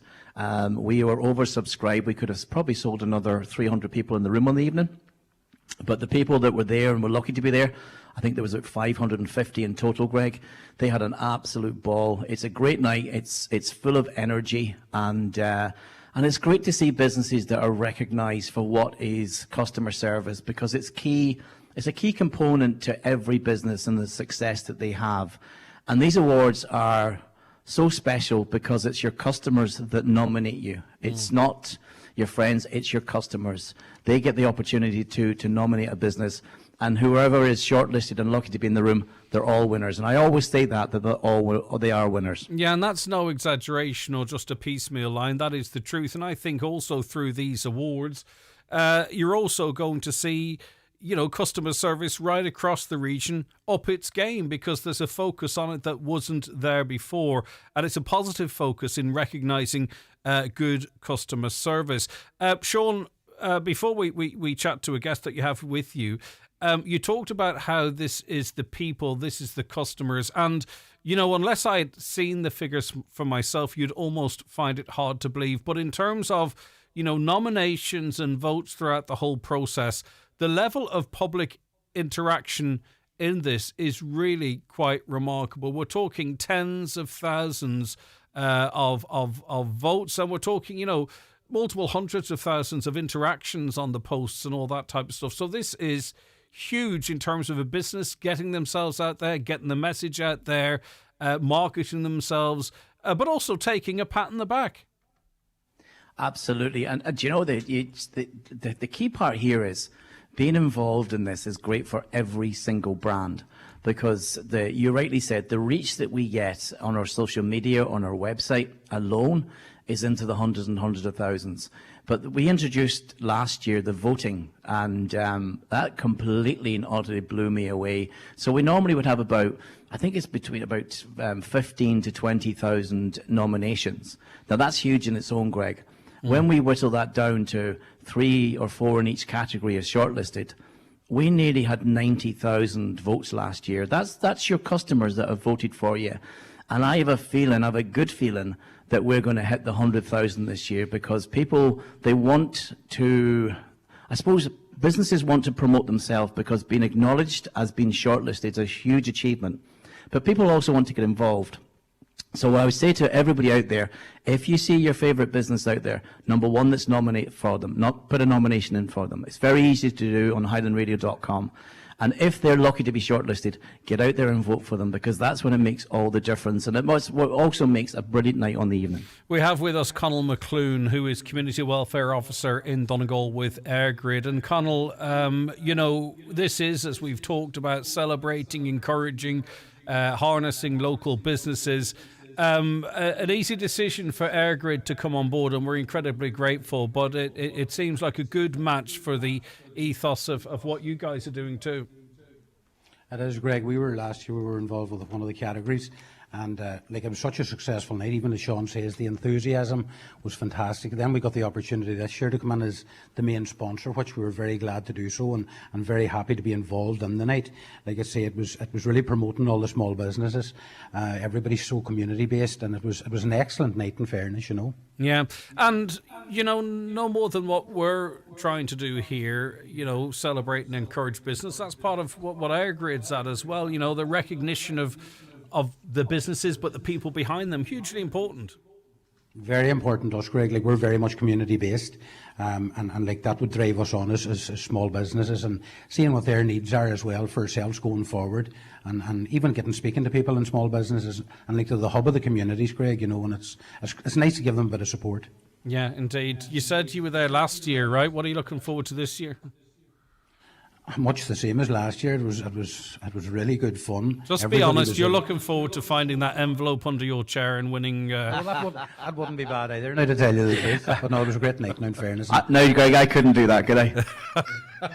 I could think of some prizes. No, it'd be great. Listen, it is really wonderful to and I think, the profile of the awards, it's mutually beneficial is what I'm saying. It's fantastic for us to have AirGrid on board, and I hope and we are sure it's good for AirGrid to be associated with Highland too. Two big, strong brands, Conall. Very much so, Greg, yeah. And like I say, even running side by side with Highland and all is going to go with it as well is very beneficial for both, I feel, Okay, well, listen, we are going to take a very short break, if that's okay, and we're going to go back to the Mount Errigal Hotel. Conall, thank you very much. Look forward to seeing you on the night, by the way. You too. Thank you, Greg. Okay, Sean, and we'll be back with you in just a couple of minutes. Stay right where you are. The Greg Hughes Show with McCullough Jewelers, Main Street, Letterkenny. Don't miss their wedding and engagement weekend on the 14th, 15th and 16th of August, with free bespoke ring consultations, jewellery health checks and complimentary ring cleaning. Visit ormaccullough.com. This Friday, Around the Northwest will be broadcasting live from Dolan Spa in Rafo from 11 until 1 p.m. Celebrating their first anniversary with loads of fun, fantastic giveaways and plenty happening throughout the show. We'll be chatting to the team, hearing about their hugely successful first year and checking out some of their great offers in store. That's Around the Northwest, live from Dolan Spa Rafo this Friday from 11 a.m. Luxury is not merely seen or heard or even touched. True luxury is experienced. It lies in the minute details that elevate the ordinary into the extraordinary. It's quiet spoken, but leaves a lasting impression. From the LBX compact SUV to the stylish NX plug-in hybrid, luxury begins with L. Lexus. Experience amazing. Discover our electrified range and 262 offers at Lexus Letterkenny Port Road. Step back in time at the Donegal Vintage Club's 46th Annual Vintage Rally at Drumbarnet, Manor Cunningham this Saturday, 15th of August. Celebrating 70 years of the Ferguson FE 35 and 80 years of the Ferguson T20. See vintage tractors, old machinery, stationary oil engines, cars, lorries, farm machinery and lots of sideshows. Admission €10, under 12s free, with charity money going to Alzheimer's Donegal. This ad is kindly sponsored by Tully Tyres, Ballandrake, Lifford. Discover Centra Simple Savers, your go-to for great everyday value. Like Centra Fresh Hours Sirloin Steak 2-pack, only €7. Bird's Eye Crispy Chips 900 gram, only €3. And Nestle Cereal Selected Range, like Cookie Crisp 500 gram, now half price. Enjoy simple prices on all your favourites. Centra. Live every day. The Easy Living Furniture mid-season sale is here. With absolutely everything reduced, now's the perfect time to transform your home. Save on luxurious sofas, beautiful dining furniture, stylish bedroom collections, home accessories and so much more. But don't wait, shop early for the best choice. The Easy Living Furniture mid-season sale is now on. Shop today at Easy Living Furniture, Crescent Link Retail Park, Derry, Londonderry. We're in the midst of launching this year's Highland Radio Customer Service Awards 2026. Let me tell you, if you trust anything I say, if you haven't been to one of these nights, you haven't lived. They are fantastic, and the team have them down to a T. And this is all about getting you involved now. And we have spoken to Conal McClune, Community Welfare Officer in Donegal with EirGrid. It's amazing to have them on board. And now we go back to Sean, who has a guest with him. Good morning, Sean, again. So we're joined now this morning by Breda Doherty of Hairdos in Churchill, who was one of the winners last year. And tell us, and tell Greg, how did it feel to be a winner of the Customer Service Awards? Sean, you couldn't explain the excitement and the thrill of winning your local awards. I think the night itself was just exceptional. It exceeded all our expectations. We've been to national awards before and we've been lucky enough to win them, but I don't think anything hits the same as winning your local awards. And as I say, you succeeded yourselves with the exceptional night. I was texting my friends that are salon owners all over Donegal saying, you get yourself in for this next year and we'll have some hoolie. It was absolutely brilliant. Breda, sorry, I beg your pardon, Breda. Does it feel extra special when it's driven by your clients? Because I know you're in a very customer-focused business, right? And giving your clients the experience they come to know and love. Does it feel extra special sort of when it is they that have nominated you? It's they that are emailing or texting in or filling in the box on the internet. Does that make it feel all the more important? There's definitely that element to it too, Greg, where there's the reality of the situation is that it's a pure competition and it's coming from the ground up, and it's your clients have your back. They're not just coming in because you're good at your job, or they're not coming in just because they like where you're based. They're coming in because they actually like the whole atmosphere and they like the service you provide. And then when they get the opportunity to vote for you at the awards, they're more than happy to do it. And it costs nothing, as Sean said earlier on.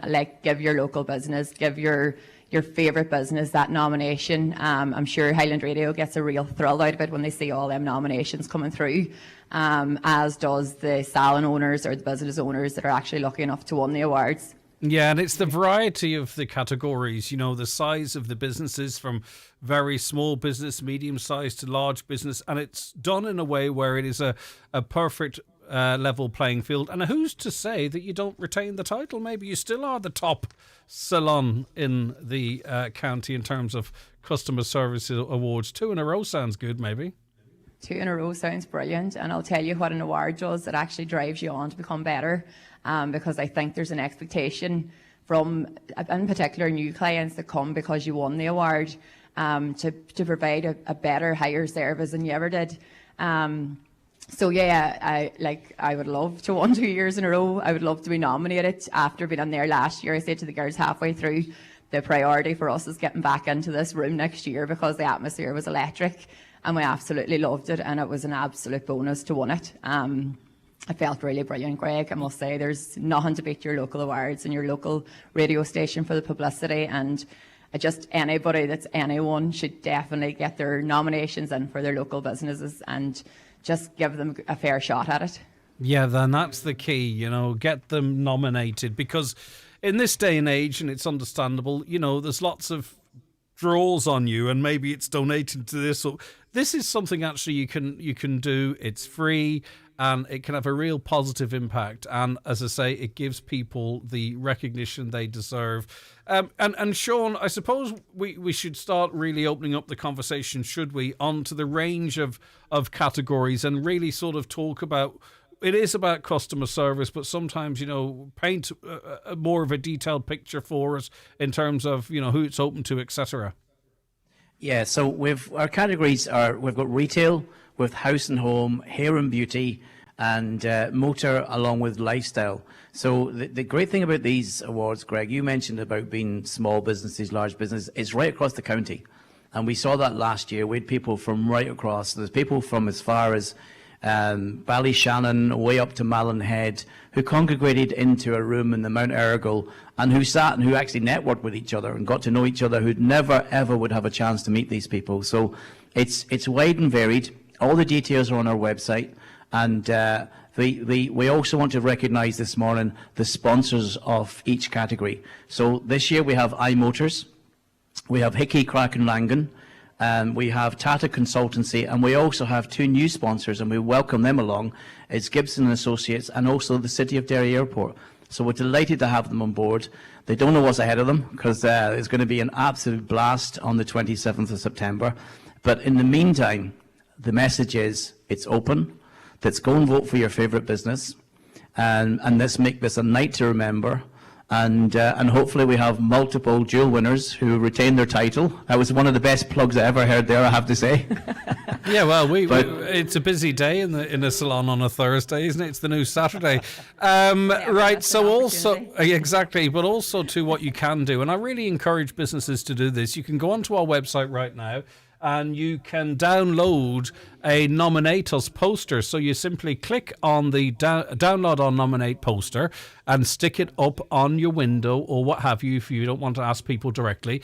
There are, as Sean mentioned, hair and beauty, house and home, motor, lifestyle and retail.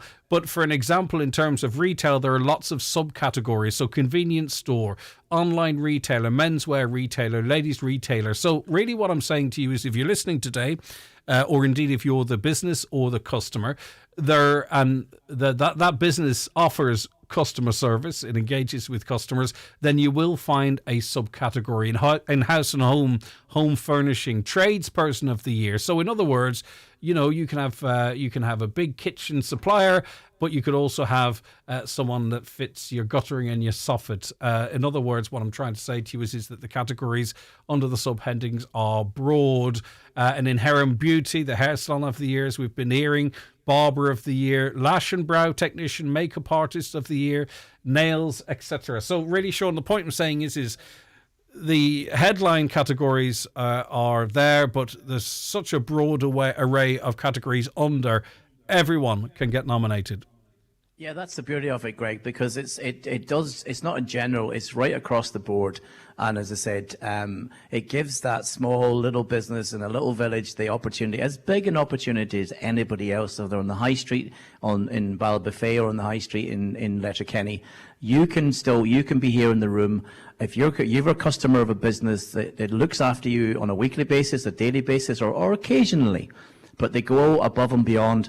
Today is the day, or the next couple of weeks, is to go on to highlandradio.com and nominate that business because they deserve it, and they'll be delighted to receive it. What I love is when we get, the hard bit is the shortlisting, but when we get there, the delight of people when they find out they've been shortlisted, we see it across social media, it goes bananas because they start then looking for votes, and we can see that ourselves because they tag Highland Radio into it.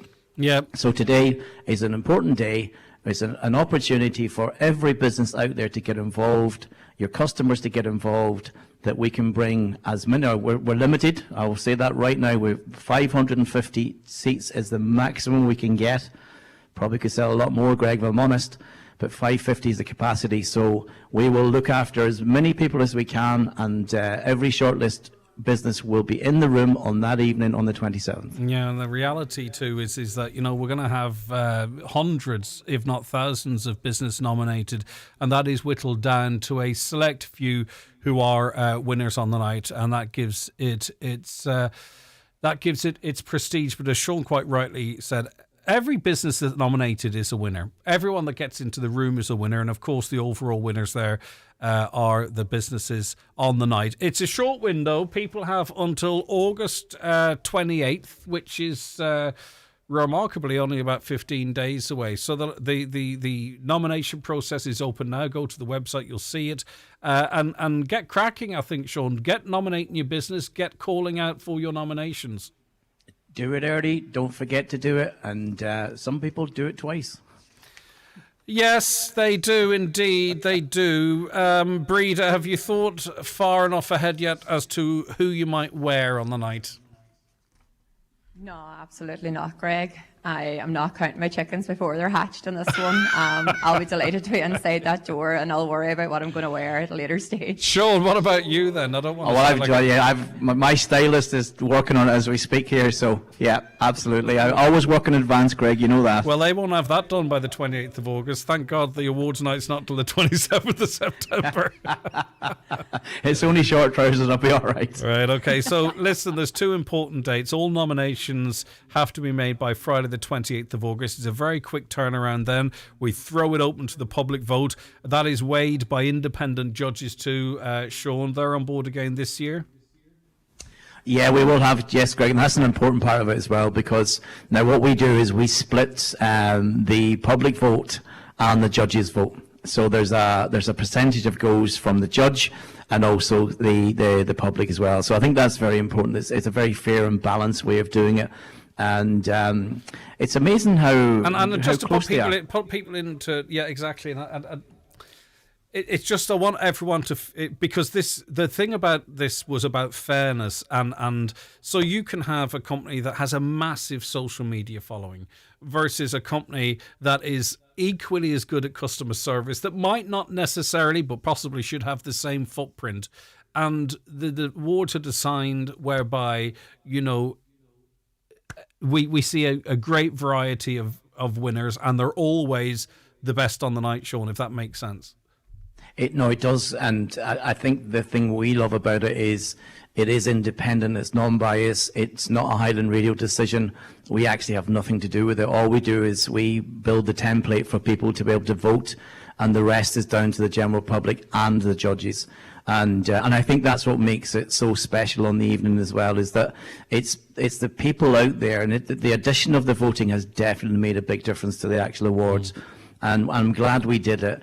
And as I said, I think this year we're going to have over 100,000 in votes for an award ceremony, which is quite unbelievable for the northwest of Ireland. All right, Breeder, is it straight back to Churchill or lunch on Sean and the team? Breakfast on lunch on Sean and the team? Which is it? Straight back. 11:30 appointments. We'll get her wee scone before she goes.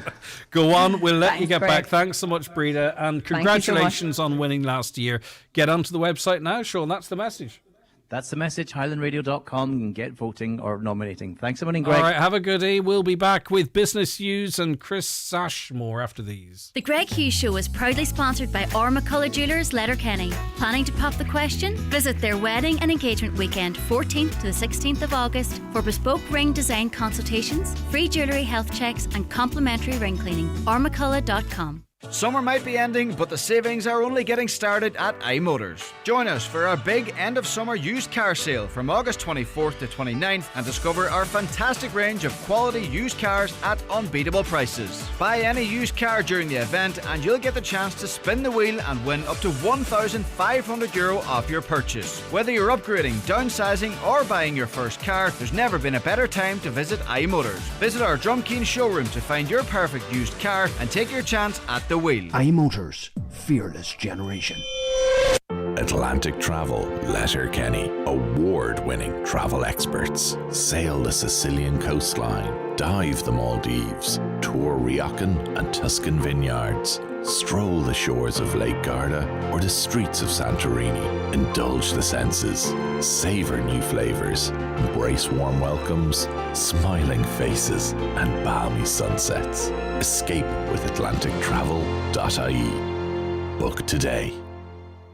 Why leave the magic moments and great scenes you've captured sitting on your phone when you can have them printed at McGee's Chemist? Using McGee's website or one of their in-store kiosks, you just upload your photos, select the ones you want, and have them printed instantly, within an hour, or use the 24-hour service. 35mm and film from disposable cameras also printed, and old photos can be digitally restored. Hold your memories in your hand with McGee's Chemist, Letterkenny.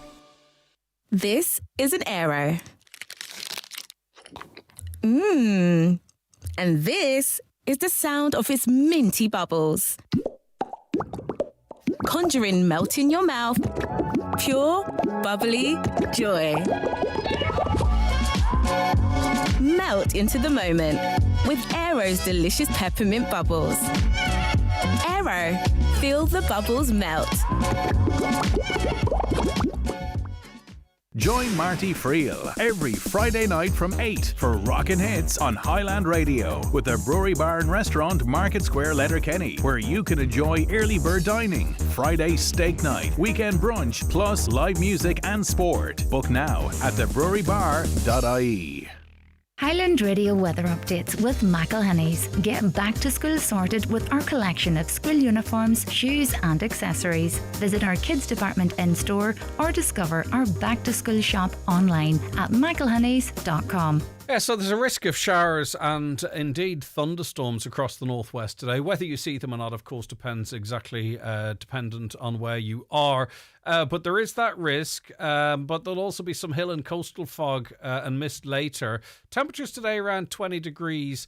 The further east you go, if you're in Belfast, 26, 27 degrees. Down the east coast, 29 degrees. Dublin, for an example. But anyway, we do not have to worry about that at the moment today. We'll worry about this though. Business Matters is brought to you by Print Supplies Frosts. Fed up waiting days for an engineer to service your printer or photocopier? Tired of running out of ink? Print Supplies keeps your office running smoothly with managed print solutions, local Donegal support and remote monitoring. With 21 years in business, Print Supplies helps saves your business time and money. Email sales@printsupplies.ie to find out more. Clunky segue. I'm not concerned at all. Chris Ashmore, presenter of Highland Radio's Business Matters podcast. Good morning to you. Good morning. Right, what's coming up on the podcast today, or this week, in fact? Yeah, well, the main focus of attention this week, I've been looking at a company called Niche Specialist Staffing Partners, or Niche SSP as it's known. Now, essentially, it's a recruitment company.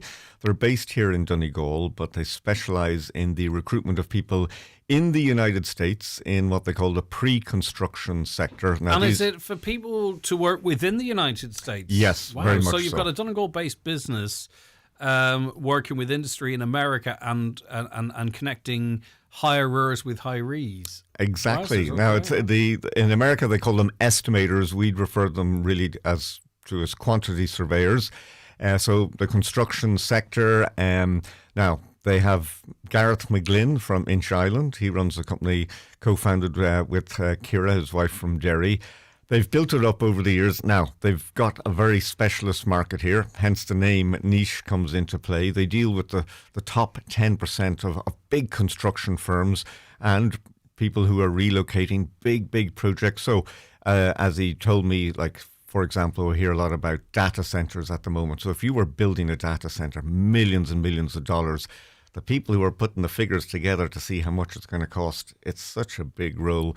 So this is how they have developed. They're based down in Bridgend, employing 9 people out there, continuing to expand. And we have a little clip here, and Gareth McGlynn outlines what the business is all about. So Niche SSP is a family-run business, myself and my wife. So we help the largest construction companies in the US hire estimators or pre-construction managers. Now, that's what they'd be known as in North America, but we would know them as quantity surveyors. So we don't, a lot of people think that we move people from Europe and Australasia to the US, but we don't. We move people within the US. Now, as the name suggests for the company, this is a niche market. Yeah, it is. I mean, I'll be honest with you, I didn't know much about it when we left Ireland for Perth in 2011. But we've soon realised that there was a huge market, massive shortage of talent in North America, and we thought, you know what, if we can get into that market, we can own it, we can make a healthy business out of it. So, put simply, we're headhunting. So we're headhunting through our brand, Niche SSP. We've been going since 2017. So we've got a good brand. We're well known in the US. We're the only specialist pre-construction and estimating recruitment firm in the US. So that, again, attracts clients and candidates to us. And then essentially we're like Cupid. We're matching up the best talent with the best companies. And fans of the Candy Stripes might recognise his name. Absolutely. Gareth McGlynn made more than 350 appearances for Derry City. He had 3 spells with them. He went abroad with Kira, went to Australia, went to New York, dabbled a little bit in different types of recruitment, and then found this niche market. So the company's going very well, continuing to expand. They've won a number of awards recently, the Northwest Regional winners in the National Enterprise Awards, and were indeed Enterprise Award winners overall here in Donegal in 2025. Interesting and unassuming premises too, but so productive and growing. Interesting stuff. You also have Louise Parks on the show. Yes, now she is the project manager at Atlantic Technology University for what's called the Green Accelerator Skills Programme, that's known as GRASP. Now, what they're doing now, from September, a number of courses are going to be available. It's all about upskilling in the construction sector with an emphasis on green-related projects. We're seeing more energy efficiency in our construction methods. So it's to make sure that the people have the skills to cope with the changing nature of the construction industry as we have a greener society. All right, let's hear a clip. No, we don't have a clip from her. All right, well, don't hear a clip. We don't hear it. It's interesting what you're talking about there. I noticed that ESB is a big, it's not kind of in the same space. The ESB is a big push on at the moment to hire electricians to work in that space. Part of that, I suspect, is the graduates aren't necessarily up to where they need to be. So they're trying to take your more mature, experienced electrician who's sort of got a bit more life experience, a bit more resilience, retrain them to work in these areas, because the output from our universities can be a little bit lacking in some of these spaces, and that's just the way it is. Right, Donegal Whiskey, the second edition. It sounds like a book, but it's not, is it? This is a booze. No, people may be aware the Ardra Distillery, which is the home of Slieve League Distillers. Well, last year they launched their Donegal Single Malt. They've had the second. It's made in big batches, so the second release of it took place last weekend. And just interesting little story behind it, because they're going back to their traditional ways. If you went a century ago, the whiskey made in Donegal, there was a very peaty, distinct flavour off it. The barley was dried over burning turf, and the whiskey was made heavily peated. Things changed, and that sort of tradition basically filtered out, and they are now reviving that. So great response to this, and another little Donegal success story. And finally, I saw a headline from a survey this week, which I didn't fully understand. 9 in 10 consumers still use the phone for customer service despite rise of AI. Right, so 9 times out of 10, when you pick up the phone to engage with customer services with bigger companies, you are engaging with AI. So I thought that was I think some of the headlines were hard to interpret them. Yes, this survey was carried out by the Customer Contact Management Association. 7 in 10 respondents said that when they're interacting with AI, they want to be told, first of all, that they're interacting with AI, because some people may not even realise that. 3 in 10 respondents, now this survey was over 1,000 people, they actually rated AI phone agents positively. I don't know what your experience is, Greg. My experience is this. If it gets my problem resolved quickly, I don't care if it's a person or O's and dashes. Now that sounds like I might be saying I don't care if lots of people lose their jobs. That's not what I'm saying at all. But I don't want to go through 5 or 6 different options. I think companies like insurance companies make it purposely difficult to get through, except if you want to buy a product and then they answer the phone straight away. And you know what? It's funny, we've just been talking about the customer service awards, and the businesses that do the best for me is where you go in and, you know, you feel like if there's a problem, you can go back, or if you ring them, they answer the phone and they try and help you. And that's customer service. And to be honest with you, it's great if it's a person, but if AI does that and does it effectively, well, I'm okay with that too. You can't stop progress, Chris, if indeed it is progress. And there's nothing more frustrating than being on looking for the answer to your query, and you just feel you're going round and round in circles. And go to the website. Yes, go they don't understand, and good businesses do. Chris, the podcast is available now. Hundreds of episodes that are available for you on our website, but also too you can get them on Spotify, Apple Podcasts. In those spaces, there's chapters and text as well too. It might suit you better. So there's many places that you can get them and listen to the back catalogue as well. This one in particular is going to be released today and is broadcast then on Sunday on the radio. That's right, on Sunday after the 6 o'clock news, and you can contact me at businessmatters@highlandradio.com. Okay, good stuff. Thanks very much, Chris. Now that's where we leave it. Today's one of those days where listenership figures come out. We don't know what they're going to say, do we? Because they're embargoed, which is crazy. But anyway, it is what it is. And then by the time they are released today and it comes to tomorrow, I don't feel like that it's still relevant, but it is, of course. But what I will say is, again, my suspicion is that this show has done really, really well. And I suspect also over the course of a year, the listenership has grown close to 5%. That'll all be confirmed, I'm sure, when they're officially released. We want to say, me and Caroline and Shannon want to say thank you for that, by the way. In this day and age, with a population that is growing so significantly in Donegal, with the attention that social media has and all of those other spaces, the fact that our little old radio show here is growing listeners on an annual and quarterly basis, we are flabbergasted and we are so grateful and thank you. And I'm sure we'll be able to run through some official figures for you tomorrow. It wouldn't surprise you, Chris, to hear that, though, would it? No, great and well done indeed, Greg. If indeed that's the case, it's embargoed. We don't know. Maybe I'm presuming. I think it's going to be good. You're a confident man. Stay safe and stay tuned.